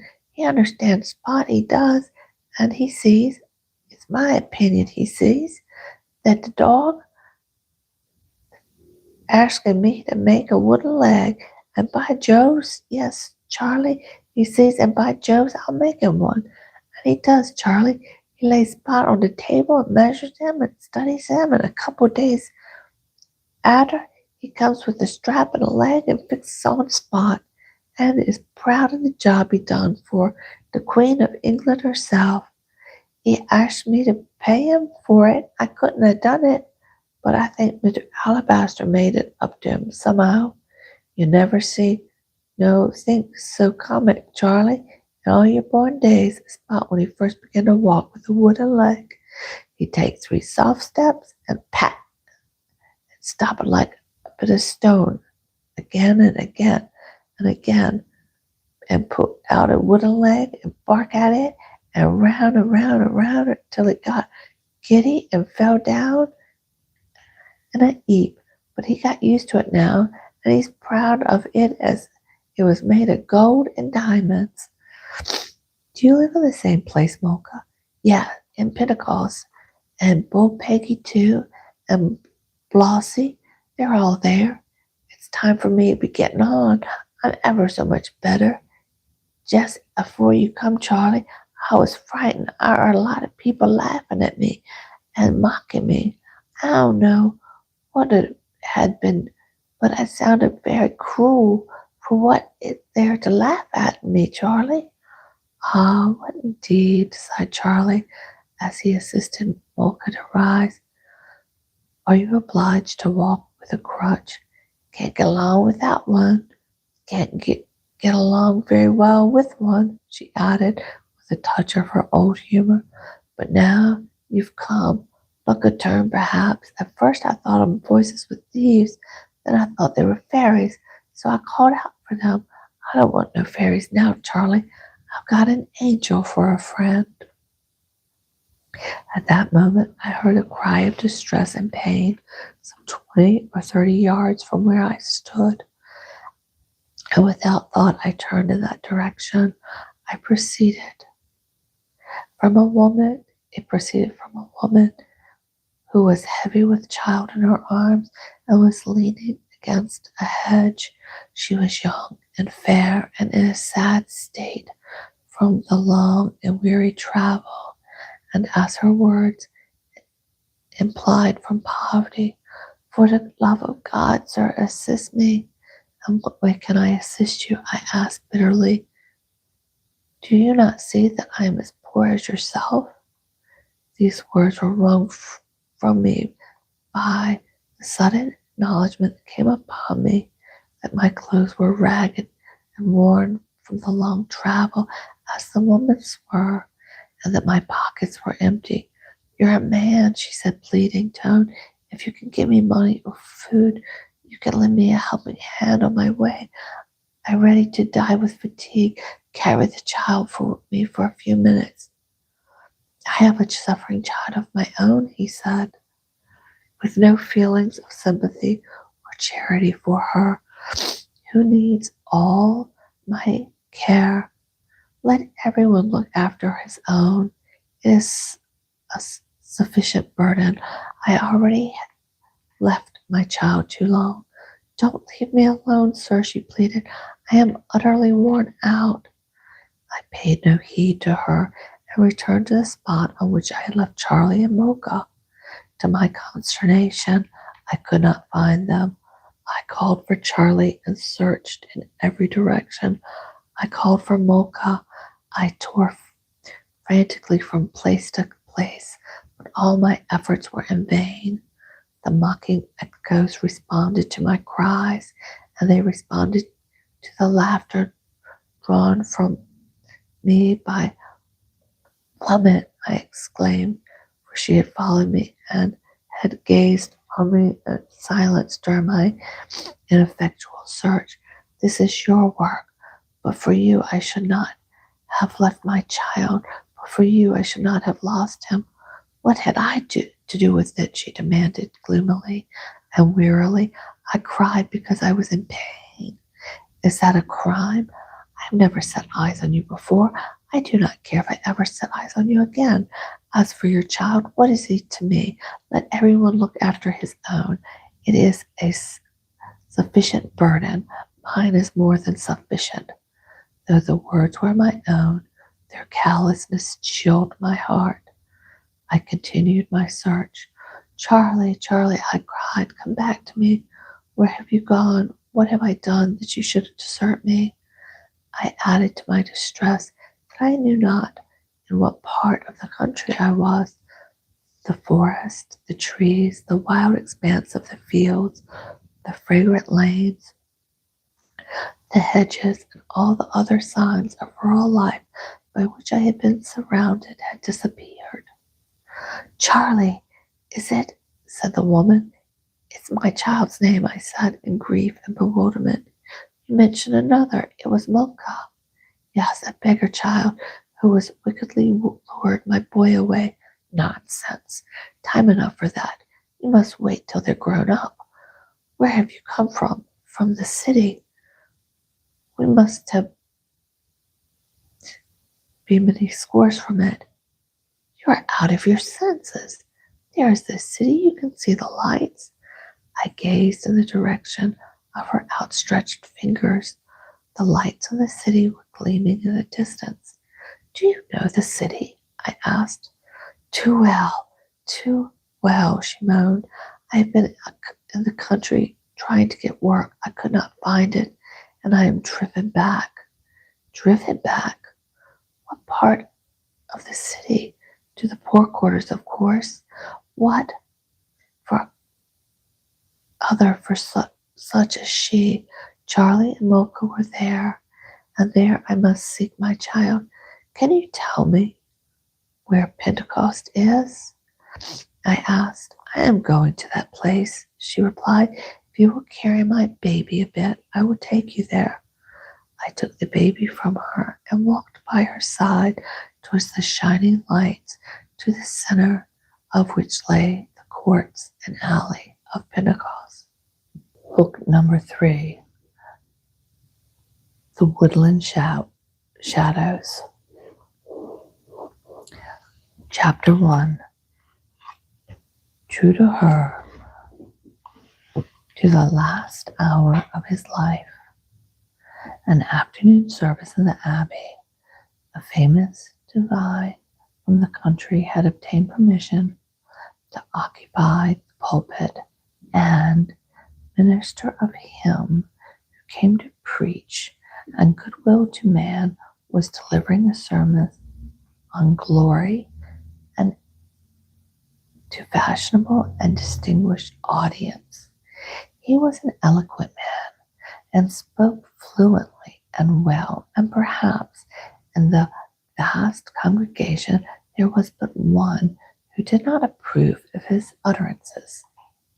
But even this man, single though he might have been, and the side he took, followed the preacher with genuine interest, and while he quarreled with the matter, approved of the manner and the polished style. The silent descendant was Mr. Alabaster. The occasion of the afternoon service was a popular one. In a far-off land, a great victory had been gained by our troops, in which the blood had been shed like the water, and thousands of lives sacrificed, and those against whom we warred were fighting a battle which, were their cause ours, should have deemed saintly and heroic, was not the point of view from which the audience of the Reverend Mr. Barely, who, if he lived, would in all human probability one day be bishop, regarded the subject. We had fought, we had conquered, glory be to God, which to Mr. Alabaster and to some others, few who declined to take the popular side as a matter of course, judging such matter from the wildest standpoints, say, for instance, from the standpoint of universal humanity, might have been considered paradoxical, inasmuch as we are glorifying ourselves, and as our foes, having been very sincerely religious of their own, to which they clung with all their might and main, were calling on God at the same time to smite us. given thy and poor dissolution of our heads. But the reverend gentleman audience was satisfied and gratified. His resonant, noble voice stirred their hearts. The music of psalm and anthem rolled solemnly through the grand old aisles, sculpture, monuments, recording our greatness no less than the ashes of the mighty dead.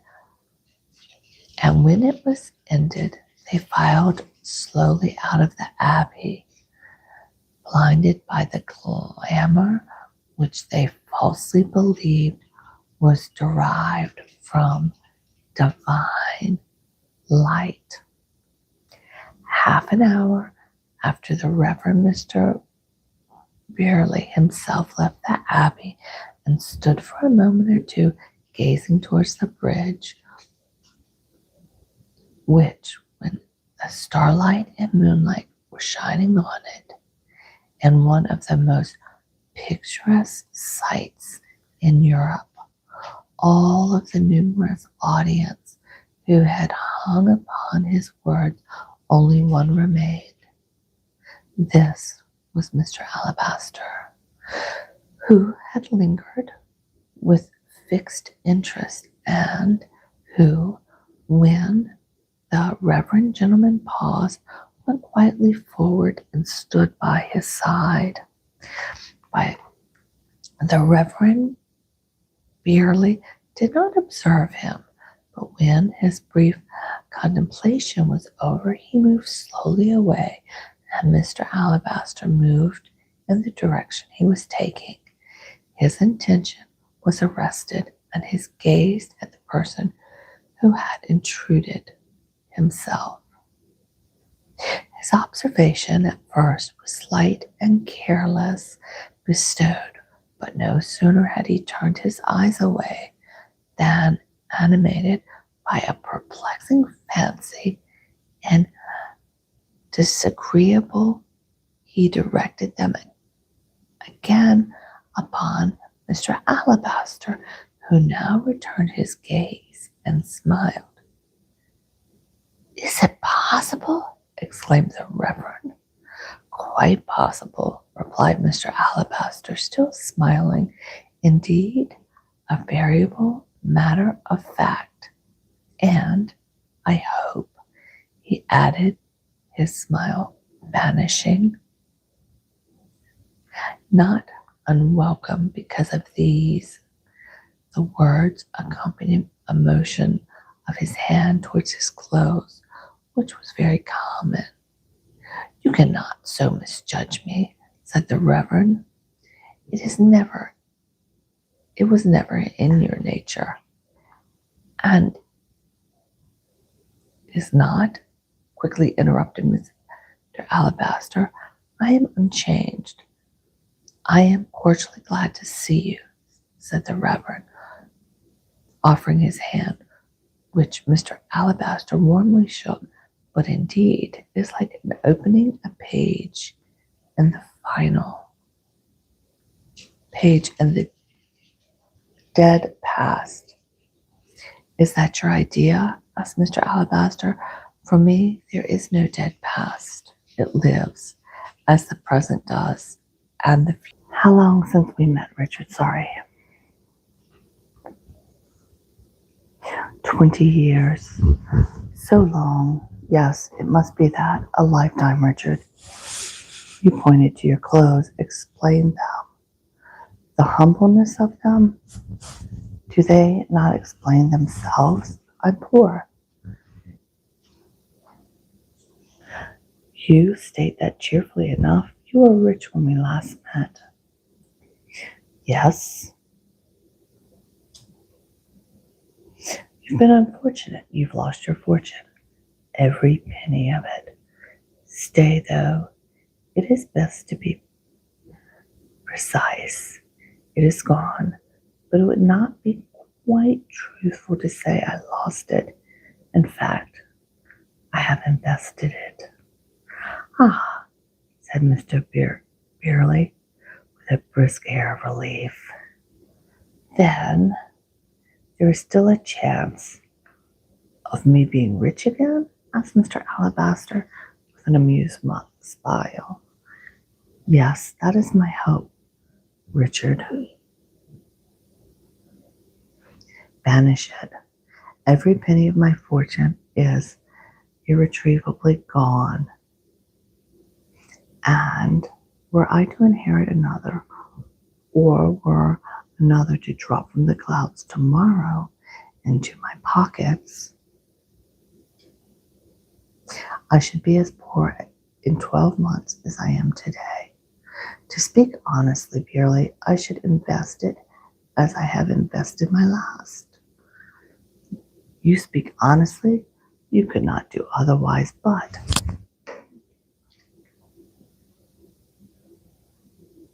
you, my understanding, in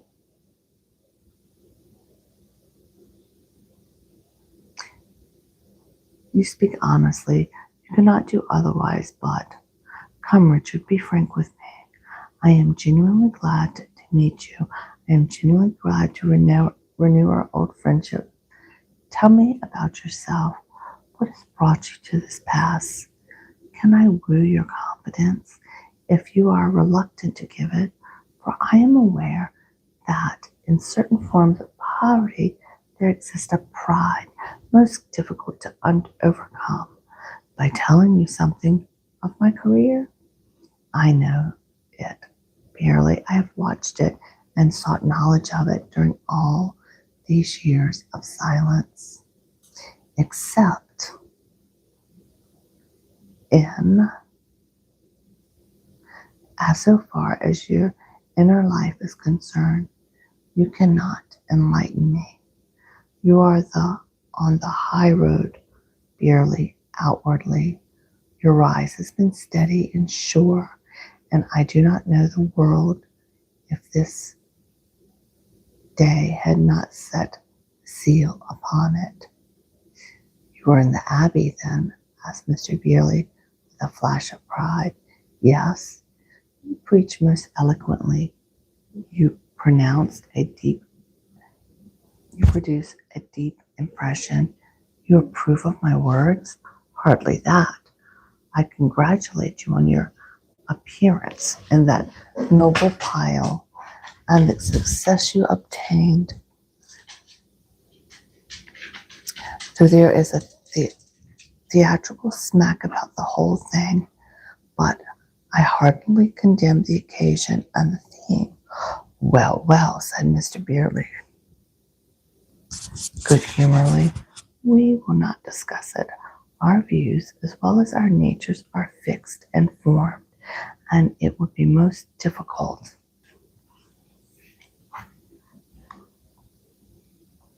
matter, indeed, I should say impossible, to make us different from what we are. So, old friend, we will agree to differ and not waste time, and perhaps temper on fighting an unprofitable battle. As the tree is rooted, so it must grow. Ah, said Mr. Alabaster quickly, with something of an eagerness. You believe that, you admit that. Undoubtedly, it's natural law, applicable to all. That's your firm conviction, Byerley. I may tell you, it is mine, and mine. So we are in unison upon one point. You will not forget your words, said Mr. Alabaster with a singular look. You will not fly from them. No, indeed.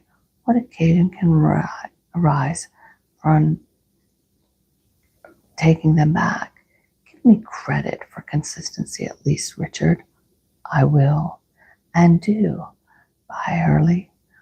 Only, he added with a strange smile, my thought at times rushed swiftly on, and I often did myself engage in the process of matching present words with future acts.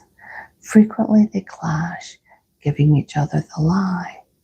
Byerly, I should not be doing you justice if I did not express my gratification at your conduct in this meeting of ours. Poorly as I am dressed, you do not appear to be ashamed of being seen in friendly conversation with me. It would ill become my cloth, said Mr. Byerly gravely, to act otherwise, and it would be a blot upon my manhood to so deal by a friendship such as ours. And now tell me about yourself. What is the real meaning of this outward change in you? For inward you are still the same. You are poor. Will you let me assist you? I am not without influence, and the way before me is fairly smooth. Come, Richard, you will let me do this for old time's sake. It will be a favor granted from me to you.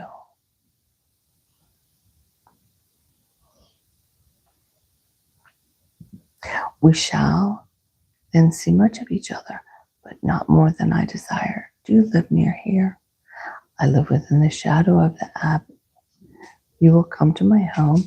Certainly. I shall be in London for a little while, and I hope we shall spend many hours together. I shall hold you to your promise. For your offers of assistance, I thank you cordially, but in the way you indicate, I shall not be able to avail myself of them. I may ask you for assistance in another direction, as in the direction, say in the direction of your purse, if you can afford to lose a trifle, not for myself, for others. You wish me to tell you about myself? I will do so without circumventing the truth. A word, an explanation. I, Charlie's father, had been in the Abbey during the service and was present at this interview and heard every word that passed. My presence was not noticed or commented upon. Like an invisible shadow, possessed of understanding, I walked by the side of these two men. There are scenes in the future to be portrayed with. I was also a silent witness.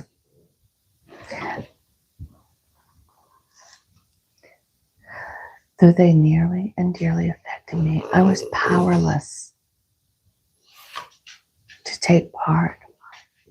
Looking at the glass, I see myself, a gray-haired, hold on, the dog wants his bed. Come here. Lay down. Lay down. I was powerless to take part. A looking glass, I see myself, a gray-haired man, neatly dressed, with deep furrows on my face. I live in the Pentecost, in one room occupied by Charlie and myself. This room is above Mr. Alabaster's shop, in which he dispenses his herbs and samples. My fortune has melted away. The position I held in the world is lost, and I have been driven into the ranks of the poor, whom I loathe and despise. At one time in my life, I had a fair share of tolerance for them, though I would never admit it that they were intended to be my equals. But now that I am brought down to their level, I shrink from them and adore them. For my own sake, no, for my dear Charlie's sake, who was compelled to herd with them, and to now being a man is not what I hoped he would be, a gentleman with proper recognition of the distance which I should separate him from those so far beneath him. It is a torture to me that he does not share my views, that he exhibits the affection for the people I despise. When I urge with him and endeavor to impress upon him the truths which I recognize as established by natural law, he listens in silence.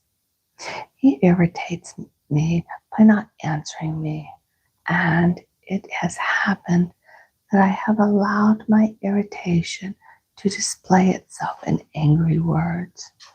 Even this has not moved him. With angelic sweetness and patience, he has smiled upon me and held my hand and pressed it to his lips. Who is more likely to be right? I have cried, you a child unread in the world's wisdom, or I, your father, who have calmly and sensibly reasoned out these conditions of life? I am no longer a child, dear father, he replies. I am a man. Yes, my dear son is a man with beauty in his face, which distinguishes above those who he associates. But by what mischance is he so misplaced? On this point he has something to say. I cannot help it, father, nor can you. I doubt if he has the power, whether he would change his condition. He seems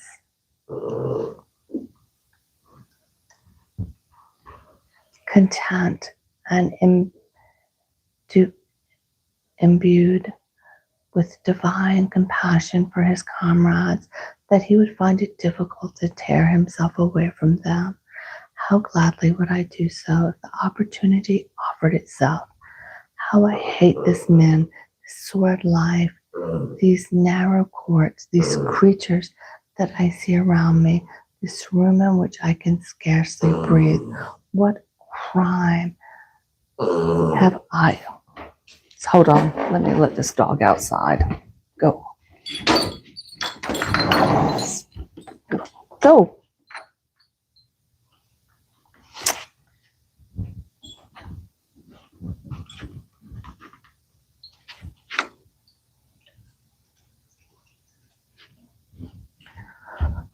Sorry.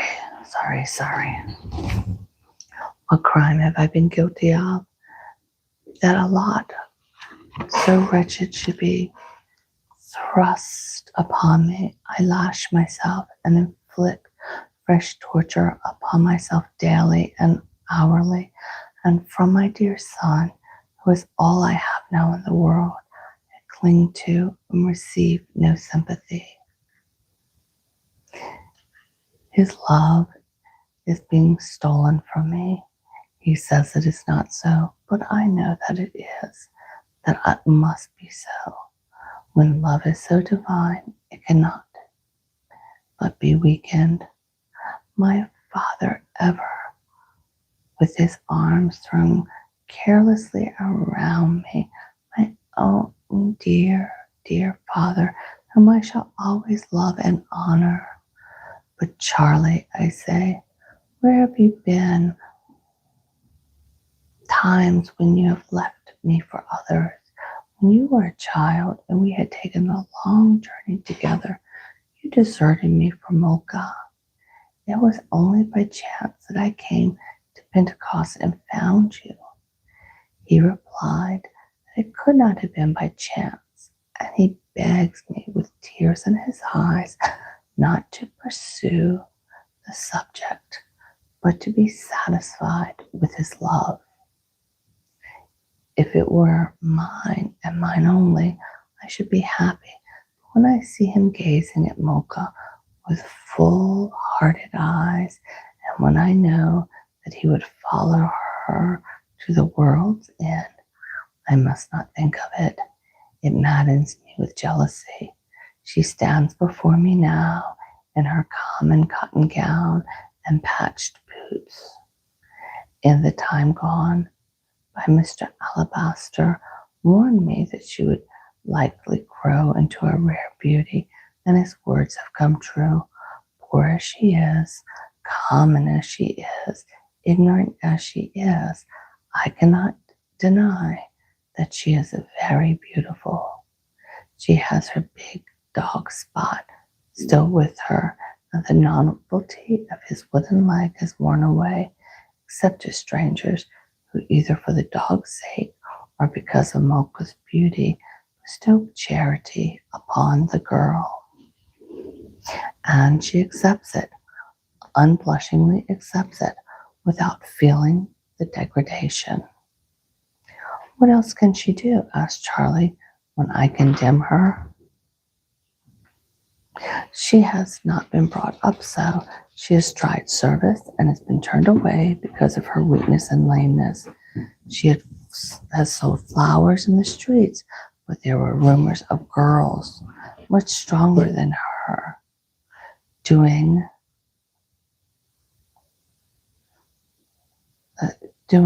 the same thing, and she cannot get back the money she pays for them. There's bold Peggy.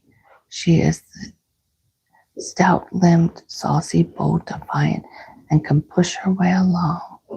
She sells out and comes home singing, while Mocha creeps along with her faded rose in hand and her beautiful face as white as the face of a statue. Mocha is modest and fragile, trustful and tender and affectionate. Bold Peggy thinks only of herself and will idle away her time with any man who pays her a compliment. In your heart, Father, which do you think better? Not that I blame Peggy. Poor girl, she knows no better, and she's been taught no better. In my heart, I reply, I hate them both. You should not say so, Father, says Charlie, and would not if you had not the same deep cause for anxiety, and which neither Polka nor Peggy has a share. It is not of Peggy that we are speaking, I say morosely.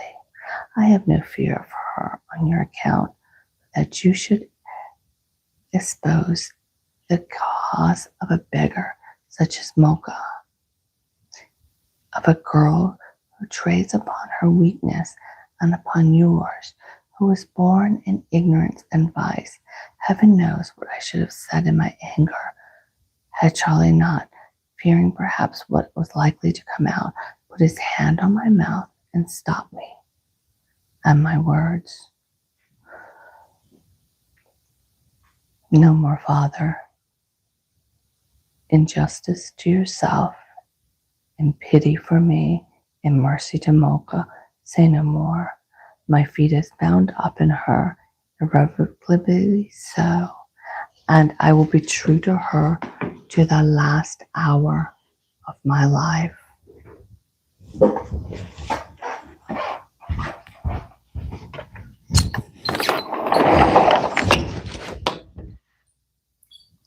Sorry. All right.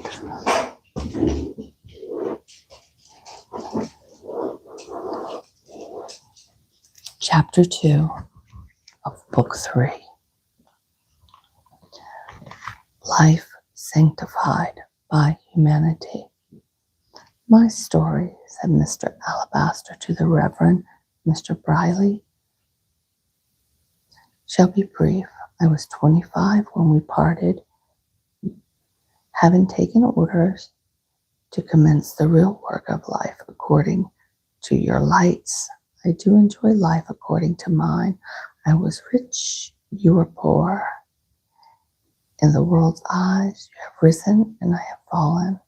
I have my own views of that rise and fall, and you, who see that I am unchanged and who have doubtless some remembrance of certain daring propositions in which I used to indulge, somewhat reverse the usual order of things, would scarcely be surprised to hear from my lips that in my judgment, it is you who have fallen, and I who have risen.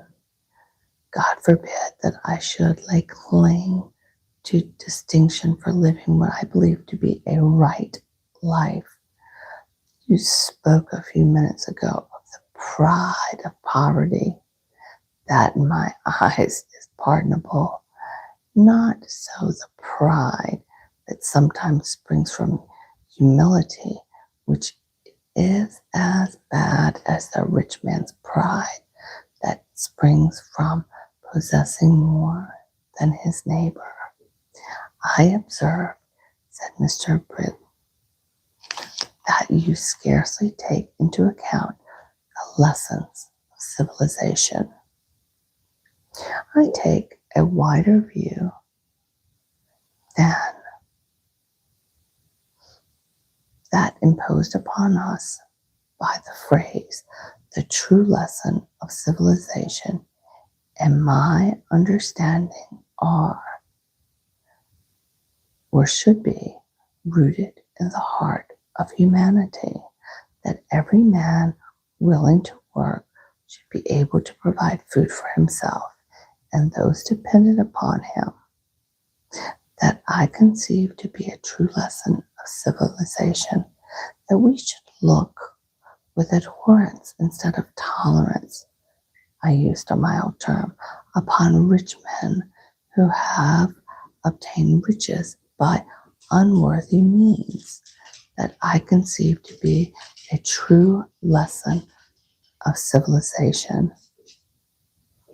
The strength of a true civilization lies in its morals as well as the material fibers, that when we behold the suffering, ignorance, unmerited degradation in our midst, we should hasten to provide a remedy, not lag as legislation is in the habit of doing, that I contrive to be a true lesson in civilization.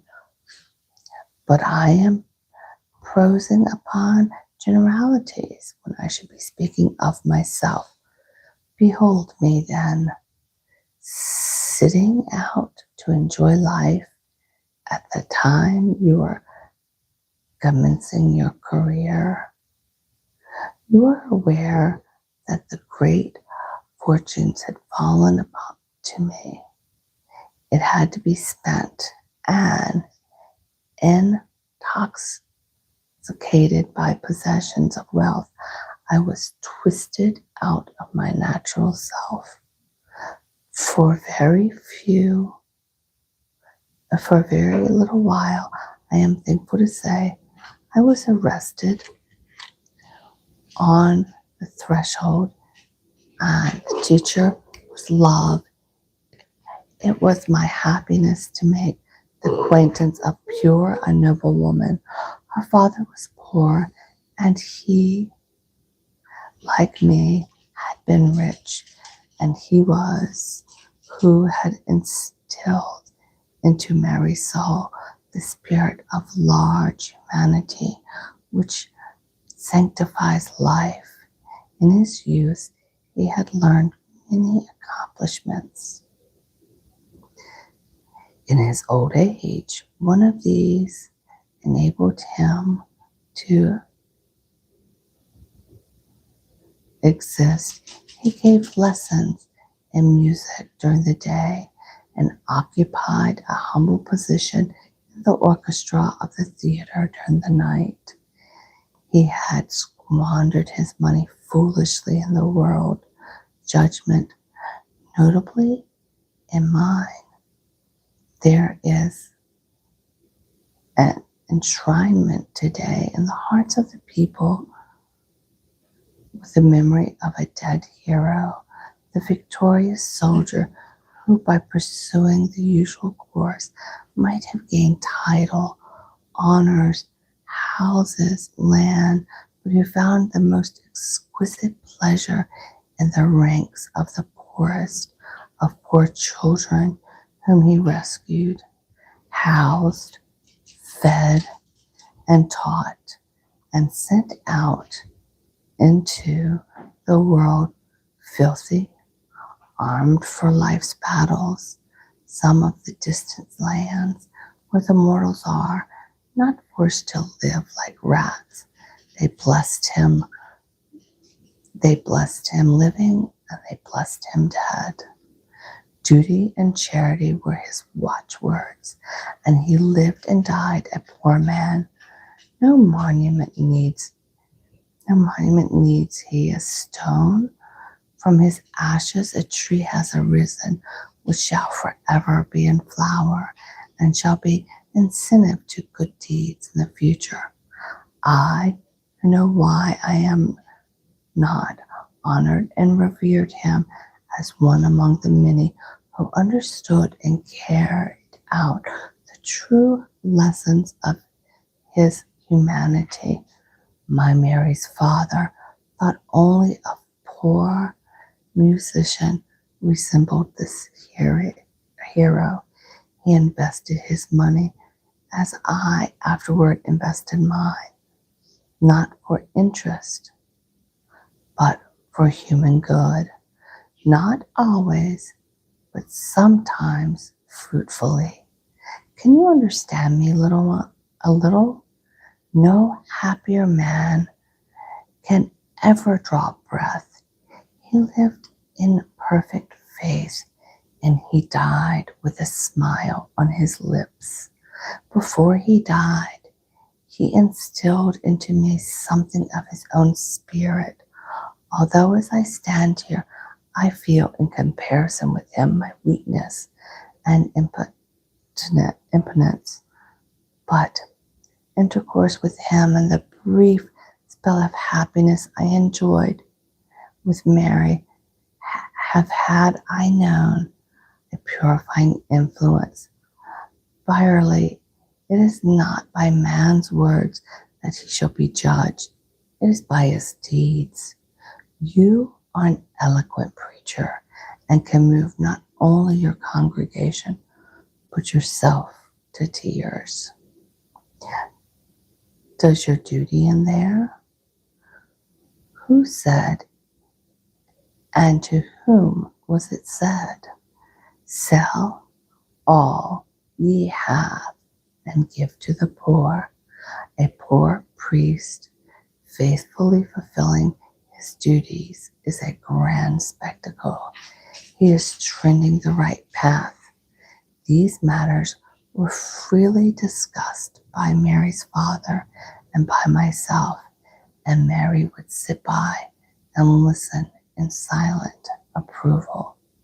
Do not wait long for your union, he said to us on his deathbed. Losing me, Mary has only you for her rock. Use your wealth worthily. He knew what he meant by that, and a month after he was buried, Mary and I were wed. We had 3 years of such happiness as seldom falls the lot of mortals. We did not remove from the poor neighborhood in which Mary and her father had lived, and there she walked and passed her days. A ministering angel who took sunshine with her into every humble home she entered.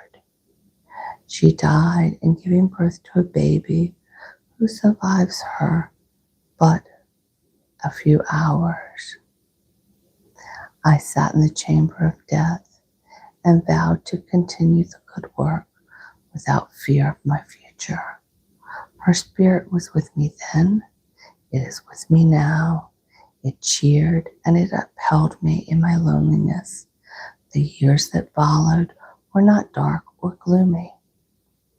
Life is short, and there is a hereafter. I will not dwell upon the details of my tasks.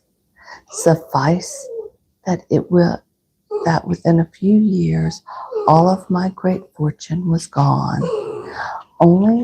My only regret is that I had not another to send after it on the same errand, but I had 100 such, it would have been significant.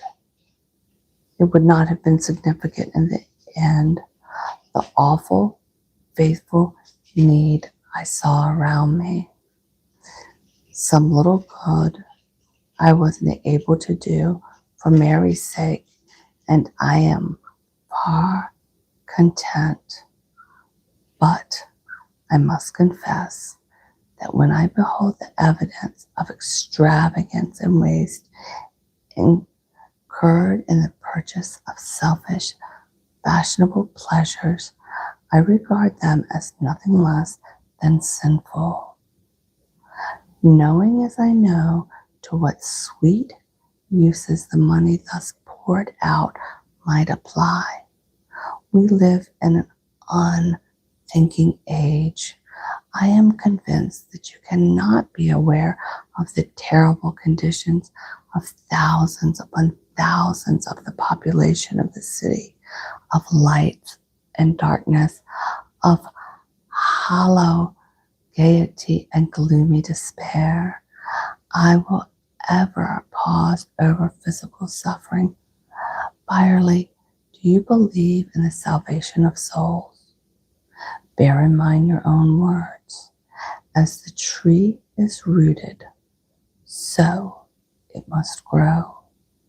These words are faithful endorsement of others set down by the earnest writer, and who said that if what preachers preach be true, souls are lost by force of circumstance. Terrible words indeed, said Mr. Brierly. More moved than he cared to show. Richard, do you know what strikes me in you? Tell me that you used to intense light in the views you take. Do you think so? Well, come and judge for yourself. Here is my address. I will not detain you longer. If, in your opinion, I have really been too warm in the advocacy of my cause, forgive me. Chapter 3. Fresh from the field of glory. Chapter 3.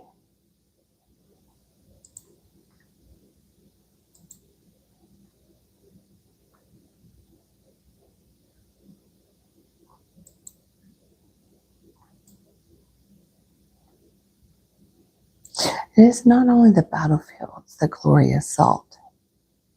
The British soldier in the land of his birth, safe from war's alarm, seek for it at the bottom of the pewter pots. The search was being made in the Pig and the Whistle by 3 redcoats who had come home from the battlefield and who were at the present moment mere flushed with beer than victory. The hero of the party was Blossy, a man full grown with muscles like iron and flesh as firm as rock. The profession of chewing straws, which had been his father's before him and which he had declared should be his as long as he lived, had served him well enough during his boyhood, eked out by acts over which let a veil be drawn, but had proved utterly insufficient for a substance when he became a man. He came into communion with the police and the magistrate in ways which were not good, which argued ill for his future, which Mr. Alabaster would have forecast with tolerable fidelity had not Flossie been in a fit of intoxication, falling into the clutches of a recruiting sergeant at Westminster Bridge, who, having done bad business lately, was only too eager to bag any kind of fish without regard to the quality that comes to his net. Before he knew where he was, Blasi had taken the Queen's shilling, and waking up from his drunken fit, found himself a soldier in the British Army. He was not a good soldier, but he was such a finely framed man that the drill sergeant, for their own credit's sake, took pains with him and succeeded in reducing the unpromising material to some kind of order. He was not allowed to chew straws on parade, but he chewed them industriously when he was off duty. And after some months of rebellion, during which he frequently pushed, the conviction was forced upon him that for his own ease and comfort, it was best to be tractable, showy and attractive, as was his outside, and jaunty as he bore himself. His moral nature exhibited no improvement. He was thoroughly base at heart. This was a small account. He had been in victorious battle. His regiment had distinguished itself. The phrase runs, and he came home with those of his comrades who had not been cut to pieces, covered with glory. Was it not for him that afternoon service had been held at the Abbey? Was it not for him that the solemn anthem had rolled through the grand old aisle, that the earnest preacher had worked himself into a fit with eloquently enthusiasm, and hearts had been lifted up and fevered tears had been shed, that the lion will lie down with the lamb, is less likely at the present day than any period of the world's history. Christianity and civilization appear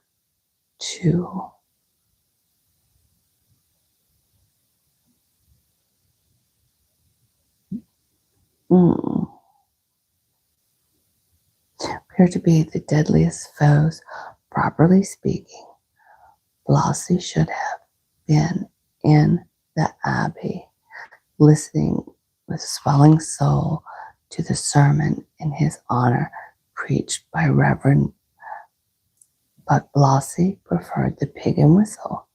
Dear to his heart were his slums of Pentecost, on the battlefield from which he was only too glad to escape without a scar, and the pregnant solemn nights when all surrounding circumstances should have enthralled him with awe. His thoughts internally wandered to the courts and the alleys of Pentecost and the very place of vice, with its unhealthy houses and poisoned drains, and all his fond desire covering upon the tap of the pig and whistle. I have a rare old booze when I'll get there, he murmured as he gazed up at the starry heavens and thought of the bold Peggy and Molka and all his dear old pals when they were around him now, and he, pot in hand, was boasting of his deeds. He gazed in admiration now at bold Peggy and now at Molka, delicate and beautiful face. He knew why Charlie had dragged me to this den. His magnet was Molka, and he also gazed at her, but in trouble and sadness, Her eyes were fixed upon Blossie, and she was drinking in his words. His skin was bronzen, his eyes were bright, his words were appropriate to the understanding of the hearers. His soldier life had improved him in appearance, and all Pentecost was proud of its hero, his two comrades upon whom the dregs served out as the beer of the pig and whistle had already produced their natural effect, leaning for support against the bar and giving a maudlin approval of Blossie's brag. "Want a bricure?" exclaimed bold Peggy. "I'd give something to you. I'd give something if you were gonna with us tomorrow." "Where to?"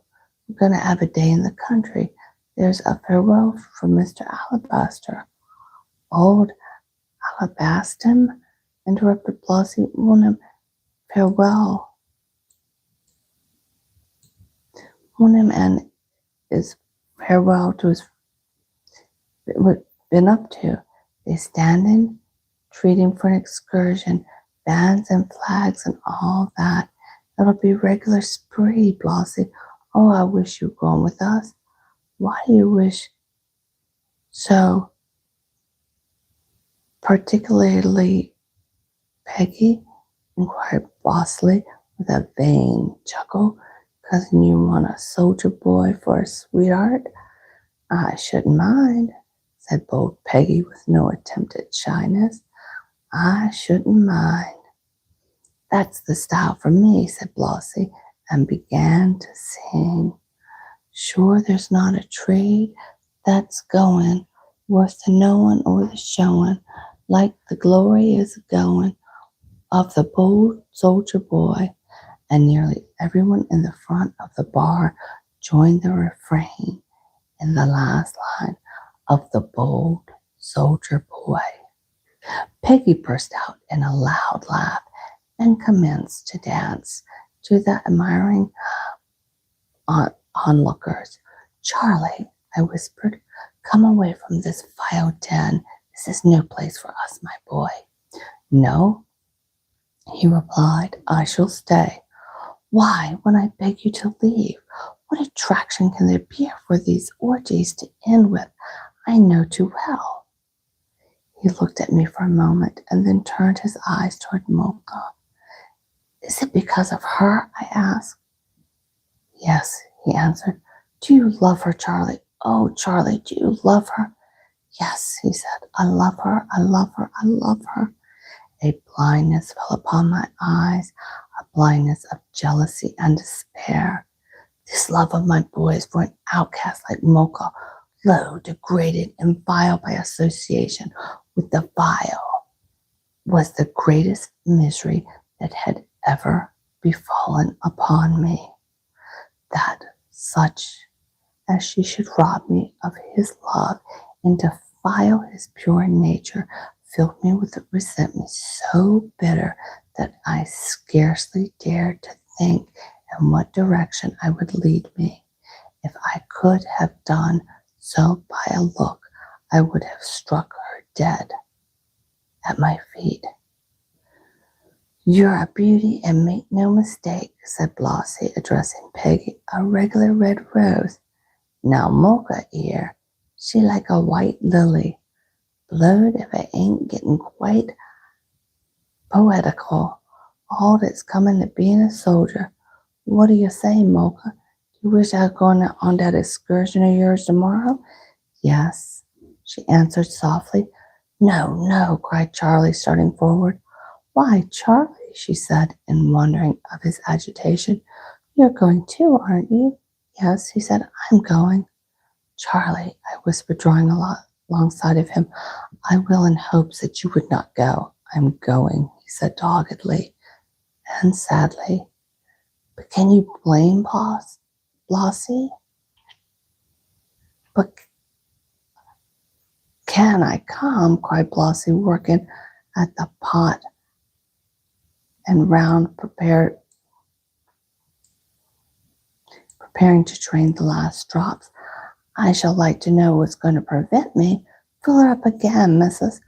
Want to be two bloomin' girls side a courting the likes of me. I like to be disgraced to the army and disappoint 'em. Why a man wouldn't do to let alone a soldier. What your opinion, missy? He said to the landlady. You're up to snuff, you are. And then he broke into a song again.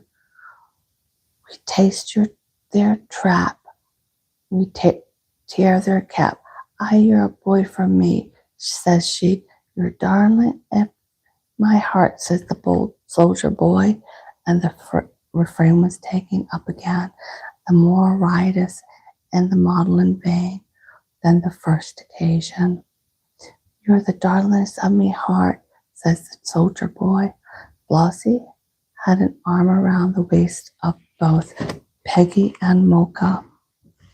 She is modest, is she?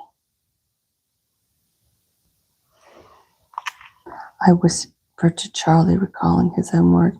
She is fragile, trustful, tender. Which of those two do you think the better? Do you wish to drive me mad? He replied in a mournful tone. Can you not see how I am suffering? Who am I that I shall condemn her? She has not been brought up so. Oh, father, my heart is breaking. Leave her then and come with me. I cannot. You're a young chap, cried Bossy to Charlie. You look as white as a ghost. Take a pull of this. I stretched forward my hand to prevent Charlie accepting the invitation, when a woman ran in and hurriedly whispered to Bossy. Oh, they're utter us, are they? He exclaimed. All alone, catch me if they can. But I'll be having 6:30 hours to myself, and I'll report myself at the barracks tomorrow night. They can't do much to me, and I don't mind paying for my whistle. Ain't I been fighting for the Queen? Don't I deserve a holiday? You're a plucky one, screamed Peggy. You're a man out of my own art. The excitement that ensued could scarcely have been greater. If the Pentecost had been on fire, Flossie was about to run out the door when a warning cries that the picket was outside and just going to enter restrain him. He gave a hurried look around and cried, Hooray! And bolted over the counter into the back of the house. As he disappeared, the pickets entered. The neighborhood was being searched for soldiers absent from the barracks beyond their proper time. Here's 2 of 'em. Any more around, girls? With various strengths, the woman declared, speaking all at once, that they had not set eyes on another the whole of the blessed day. Observant at which of the guards received with good humor and credulous laughter. Perhaps you'd like to look through some rooms, suggested the landlady, who had before her 500 times the dividing duty of the authorities unto her customers. She knew perfectly well that Flossie was not in the house, or she would have been charity of offering the suggestion. The guard said they would like a thorough look through the house and went as a matter of form, poking under beds, opening cupboards, amid a merry chorus from the ladies below, who followed them into the rooms and whose only anxiety was that their hero should successfully make his escape. By this time, Flossie was on the roof of the Pig and Whistle in full sight of another admiring crowd outside, who exchanged congratulations as they thought it was their own liberty that was at peril when Flossie disappeared through the trap door of the roof. But he very soon made his appearance again in the open, for the guard had entered that house, their intention being to search the whole street thorough from end to end. Most of the wretched tenements were lodging houses where a bed in which a pig might reasonably have ejected to sleep could be had for 2 pence a night. Nearly all of the women followed and treated them to a volley of capping, which was received with the utmost good humor. Many were the invitations they received to a pot and a pipe, accompanied by such declarations as, "It'll do you good to wet your whistle. They're fine chaps, ain't they, Polly? I'll say I'll take the Queen's shilling if you don't mind my petticoats. I'd make a good soldier, the best on 'em. Ah, she would, Corporal. She can carry 300 weight on her head, can't you bet? Come on now, like a good-natured chaps. Stop and share a pot. You won't be called upon to pay for it. I'll stand a treat, so will I. The Queen, bless her heart, she won't mind if you're after an hour behind time. She's a good sort, she is. 3 cheers for the Queen Victoria, gal. 3 more for the Prince of Wales. He's the man for our money, and 3 more for the Colonel. 3 more for ourselves. Hooray, hooray, hooray." So they went along the street and into the houses until the pickets were fain to depart with Blossie's 2 comrades, whose heroic legs were so unsteady that they had to be carried out by the guard, who had conveyed them back to their duty and allegiance. Long before which time, Blossie, having doubled on his pursuers, had found his way again to the bar of the Pig and Whistle, where he was drinking and singing, and bold Peggy was dancing to the music of a flute by a man with all the reddest nose and the whitest face and all of the Pentecost, while I stood helplessly by, watching Charlie, whose tender and melancholy eyes never left the girl Mocha, who had stepped between him and my heart. Chapter 5. She stood desolate on the river bank. Through the pretty country lanes, the pleasure vanes with their motley fright of men, women, and children wound their way. There was not many men among them. In a point of numbers, women came first, the children next, the men last. There had been no selection, no orders given as to dress or cleanliness. The order had gone forth that those that lived in Pentecost and could spare the time could enjoy the day in the country if they had a mind to do so, certain restrictions being set down with respect to the men. First come, first serve, a dozen vans full. Those with room could not be found being left behind. The Reverend Mr. Firelight had, for the occasion, placed his purse at the disposal of Mr. Alabaster and made some suggestions as to the tidiness in the part of the excursionists. Against this, Mr. Alabaster had set his face. "We will have them as they are," he said, "without any gloss upon them. If they are transformed into the unlikeness of themselves." Hold on, my next dog needs to go outside.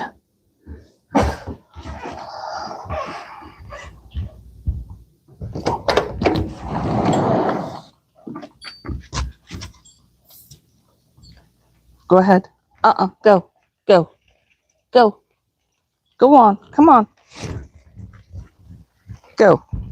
Oh, sorry.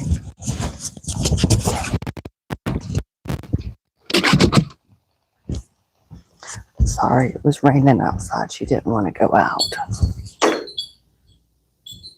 I forgot the mic was on. Ooh, hot mic. All right. Sorry about that, guys. We're back in business. Okay.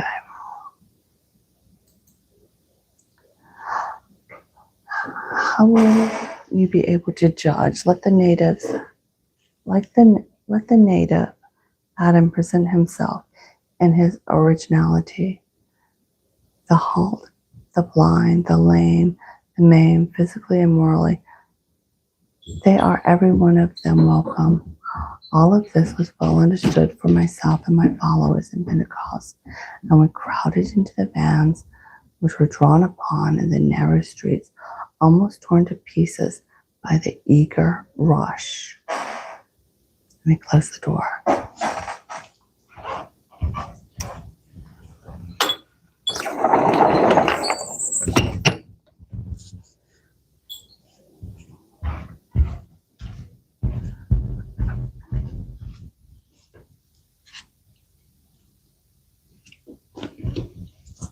You okay?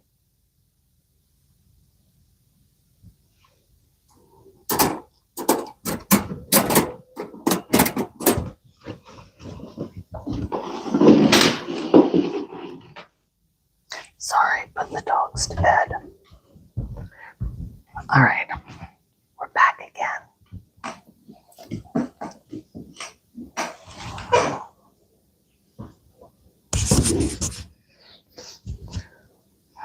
All of this was understood by myself and my fellows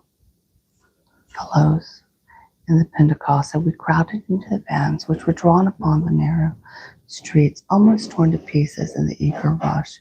Close at us sat Mocha and bold Peggy, and a man in a slouch hat and cloak which hid his uniform. This was Blossy, who thus disguised himself for safety's sakes while we were in London. Mocha and bold Peggy had made themselves smart, as had some other of the female sex, but a great many came exactly as they were, in the habit of presenting themselves in the Pentecost. On the box of the van in which we had our places sat Mr. Alabaster and Reverend Firelight, horses prancing, flags waving, the bright ribbons at the horse's ear happily flapped. Out of the slums of the Pentecost, we streamed directly into the purest of the west of Westminster, past the ancient wall and the turrets, the points of which gleamed like diamonds in the sun, over the bridge, and on each side of which the river stretched out eastwardly to the sea, west to the college walls of Oxford. The surface of the water was a mass of living jewels. Oh, if it was only real, cried bold Peggy. We left the river behind us and pranced through the gray streets onto the sweet country, when Blossy threw off his cloak with a loud laugh, crying, "Done 'em this time, who cares?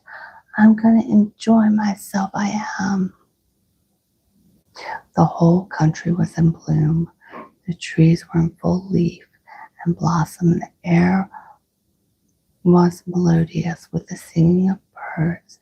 The cavalcade, so gay, happy, and large, could not escape notice, and the women came to the cottage doors, and men paused in their work in the field to stare at us.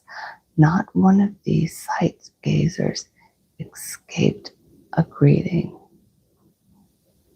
"What do you think of us, hey? I say, Missy, chuck an armful of flowers. Come up and have a ride. Offer your apples." And then the discussion and the wrangles as to what things were. "That's a fine field of barley." "It ain't barley, it's oats." "It ain't oats, it's wheat." "What does it matter what it is so long as it's something to eat? I say, what are them blood red flowers? Poppies. Oh,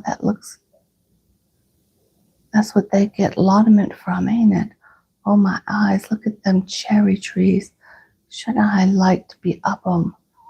I say, there's Swell Park, and what that dear, hey, give me a stone. These remarks amid thousands others, the sense of which was lost upon me, came to my ears, as well as the songs sung from time to time, in which occasionally nearly every person in every one of the 12 pleasure pens joined in chorus. There was plenty of music. The red-nosed man who played the flute being in our van, half a dozen children had brought tin whistles with them, from which they produced a tolerable melody. Harps and trumpets, even violins. The noise distracted me. I thought only of myself and Charlie, who did not open his lips the whole ride. Even when Molka spoke to him, she simply nodded or smiled sadly. Blossie was courting both old Peggy and Molka, who were the envy of the other women. The soldier's coat being in their eyes was an irresistible attraction. We stopped to give the horses water, and there was a general demand for drink among the excursionists.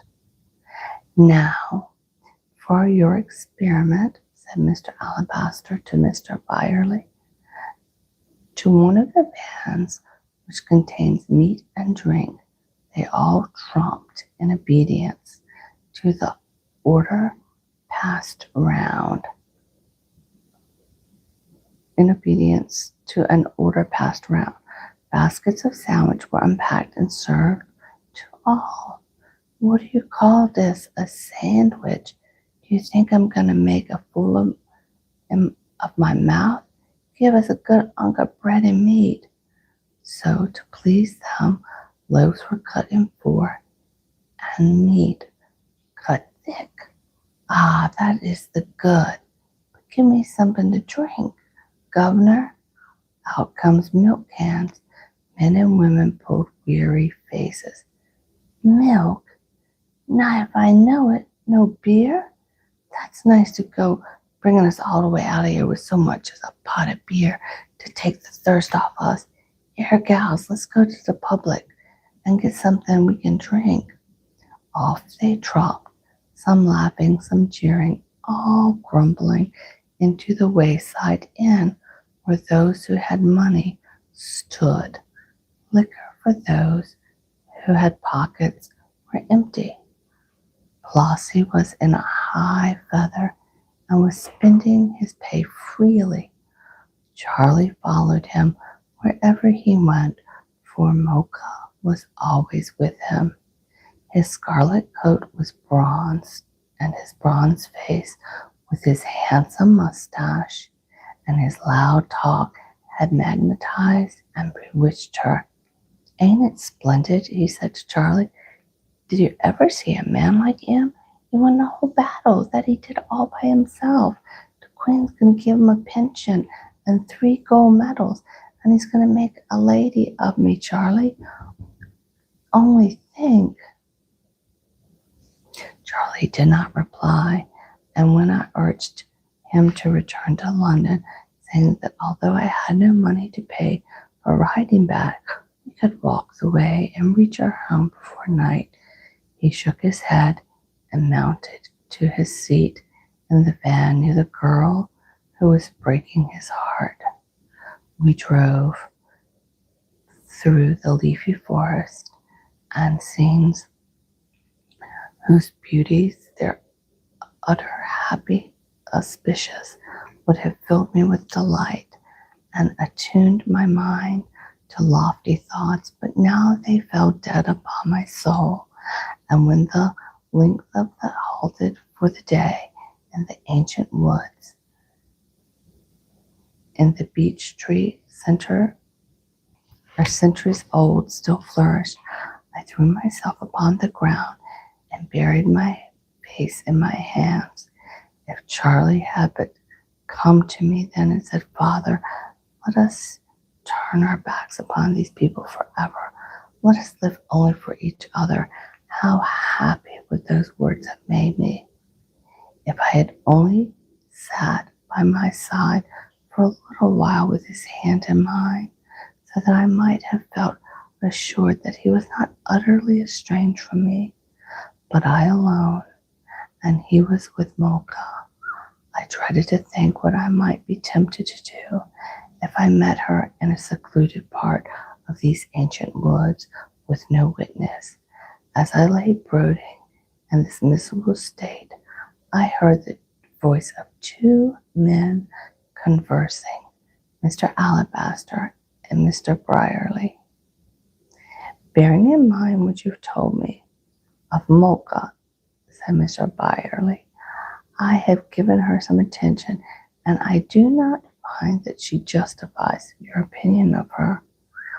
I have also observed her, said Mr. Alabaster thoughtfully, and am much disturbed about her. As to her general good behavior, as to her modesty, do you not think you have been mistaken in her? And to follow up that new view in this natural direction, do you not think you may have been mistaken in your general esteem of these residents of Pentecost? Of them, replied Mr. Alabaster, you have never heard me speak in terms of praise, only in terms of pity. I do not ask you to admire them. I ask you to never forget that it is next to impossible that they could be different from what they are. Respect Mocha. I can but account for her altered behavior in one way. Reflect for a moment, Brierly. In your own station, have you not had experiences of a young girl who's been led away, some even shame and ruin, by men with suspicious tongue and showy exteriors? This phase of life has formed the theme of poems and stories, which have always successful because they are human. And these girls, remember, have in nearly every instant had parents and wise counsel around them from their birth. Had they been carefully nurtured and carefully brought up, have had good lessons instilled on them, and have been taught the value of morality, virtue, and religion, and yet they still have fallen. If you can find an excuse for them, how much more readily should you find an excuse for a child like Mocha, who has had no moral training, who has had neither the love of God to uphold and strengthen her, nor the fear of God to deter her from entering the wrong path. She is defenseless. Her naked body is without shield. Her innocence is her betrayer. Her simplicity is her deadliest foe. What speaks to her nature, the passion of love.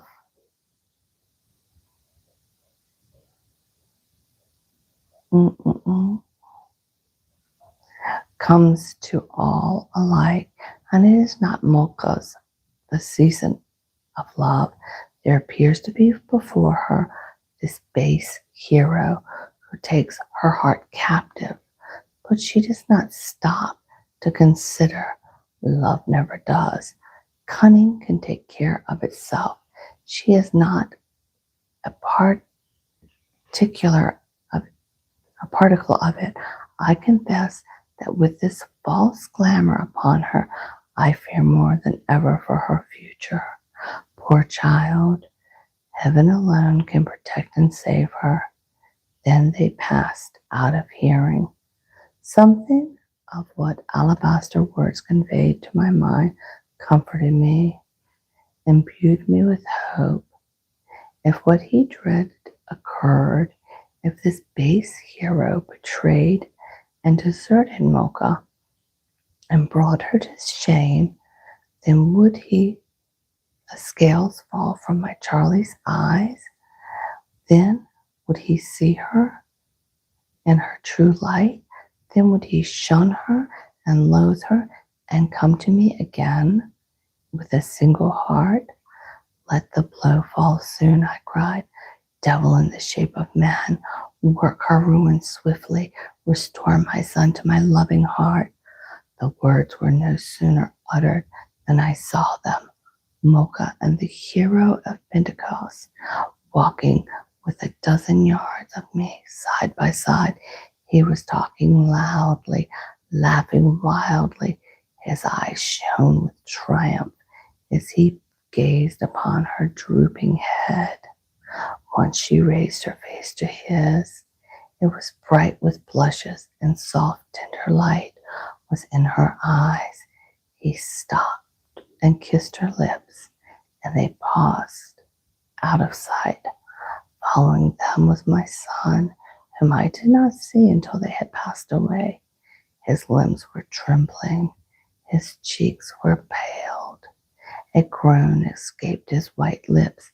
He passed out at the sight in the direction they had taken. Only for a little while, my son, I murmured, only for a little while. When shame gives me the victory, you will be mine again.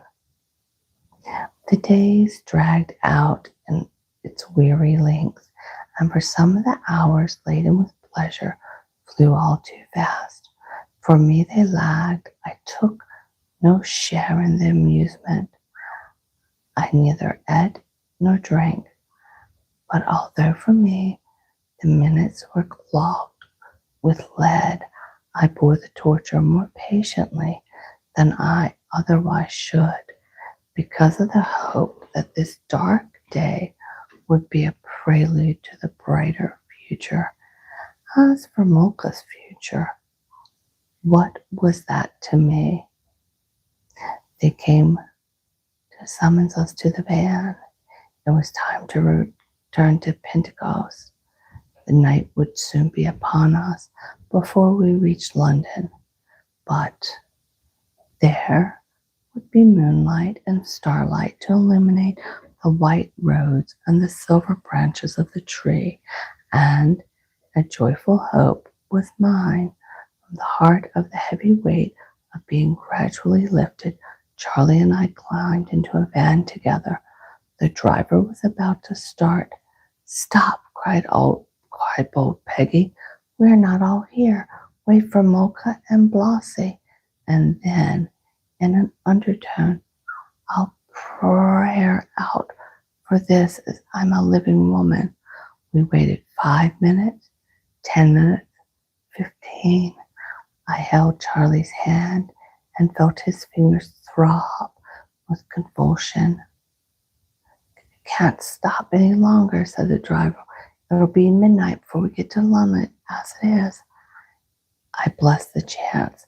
My triumph was approaching.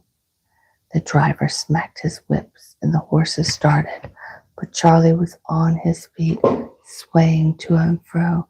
Sit down," I cried to him, "or you'll be pitched out." He paid me no heed to their warning cries. Scrambling over them, he leapt from the van and ran deeper into the shadow of the woods. I, who had leapt out after him, had some difficulty in following him. He ran so fast. I heard from a distance the rattling of hoofs and the music and the singing in the pleasure van. Gradually the sound died away, and all was still and silent. Charlie and I were alone in the woods. It had suddenly become night. The trees bent their heads slowly and solemnly, as if in a prayer, and there was a worshipful mourning from the weaving of the branches.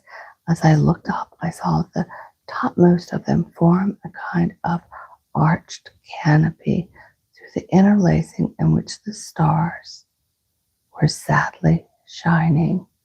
Charlie turned upon me. "Why did you follow me, Father?" he asked. There was no anger in his voice. It was fraught with melancholy. "I have no one in the world but you, my son," I said. You are my only hope. And yet, he said in the same melodious voice, if it were possible for me to obtain happiness in the way I desire, you would begrudge it to me. What is that? A white shadow glided past us. He darted after it, but it died the moment of its birth. I thought it was Mocha, he murmured. And then returning to me, he continued his theme. Yes, you would begrudge me my happiness. You who say that you love no other than me. My heart speaks to me. I listen to it. Voice. It condemns you, Father. Charlie, Charlie, I cried, holding out my hands to him appealingly. He looked at them, kissed them, and then set them loose. They were bedewed with his tears. I cannot help it, Father, nor perhaps can you. Poverty I can bear, but you would rob me of a life of love. It is not stolen from you, Charlie, without my inventions. Again, these doubts, he exclaimed. Again, those words. I will not listen. Mocha, Mocha. He went from me and ran through the woods, calling her name. I followed, keeping a little distance from him, so that I might not further vex him. All my hopes now rested on his quick discovery of Mocha's shame. Ah, the long, torturing, never-ending night. Black darkness enfolded us for hours, but occasionally in the distance, visions appeared in the halo of the dim light, which gradually faded away as we approached them. The central figures of these visions, raised no less by physical exhaustion than by the hopes and fears that were fighting the sickening battle within me, were always Mocha and Blossie, a moss-covered hill upon which the girl and the man were sitting, she wearing a garland of flowers for him, which he tore to pieces the moment he received them, laughing and singing while she continued to smile upon him, even as he destroyed her loving handiwork. There you are, said Charlie. I must have her. Their forms faded. They were merged. In the shadow of the night, the moss-covered moons disappeared. Charlie, I said, these are but deceitful fantasies. Take my hand, lean upon me. We will return home. I will work for you, slave for your happiness, and may still be ours. Happiness will be ours, he replied, when I find Mocha.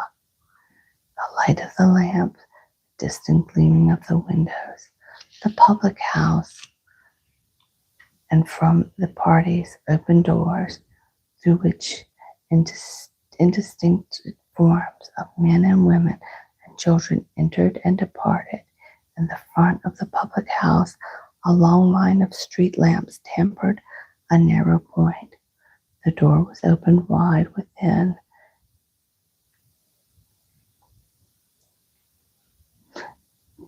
From within, held open, displaying a motley crowd drinking and waving their hands, and pots and glasses. Lurid glare illuminated the scene, which presented itself to my sense of very unrestrained and vicious license. A sudden space in the center through which revealed the figures of Mocha and Blossie drinking, their faces aglow with excitement. Mocha, Mocha, cried Charlie, running towards the vision, which faded away swiftly and was lost in the night. Charlie stood mute in despair, still his arms outstretched. Are you now convinced? I said. Through these are but delusions. They show you the truth and are sent for a wise purpose. Be persuaded, my son. Return home with me. Who will deem no sacrifice too hard to make? Who will shrink from no labor till he brings peace to your soul." "My soul will never know peace," said Charlie, "till I find Mocha and save her from this peril." "You cannot undo the past," I said.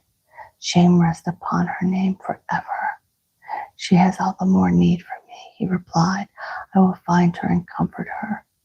A yellow, sickly glare appeared in the sky. We walked towards it and found it proceeded from the city lights. They converged upon an avenue, a bridge. The glare grew dim, the bridge grew dark. A flight of stone steps was faintly outlined, terminating in the riverbank. The sullen waters washed against the arches. At the top of the flight of the stone steps, a woman in rags. Her face was white with want and despair. It was Mocha, and I held my breath. Charlie seemed incapable of movement, and presently she began to descend the steps. No soul was near her. She stood desolate on the river banks, alone with her sin and shame. She had no hat on her head. Her long hair hung loosely down upon her shoulders. A boat was near her, secured by a chain to a log embedded in the ground. She stepped upon the boat and, stooping, freed it from its imprisonment. Then she lifted an oar and pushed it out into the depths of the river. Still, Charlie did not move. Still, he was safe by my side. Horror had deprived him of motion. My thought was, in a moment she'll be gone. In a moment she will no longer hold her fatal power over my son. She reached to the point she desired, stood upright on the boat, raised her arms, which I now observed were bare, to the pitiless clouds. "No, no," cried Charlie, wresting his hand from mine. "Not that, Mocha, not that. For God's sake, not that." He flew towards her. I flew after him. She sprung into the air and fell into the water, closing over her. With a wild scream, Charlie leapt in from the bridge, and I leapt after him and fell to the ground, collapsing, clasping the stones. The bridge, the river, and the boat was gone. I was alone in the world. Charlie was lost forever. Book the 4th.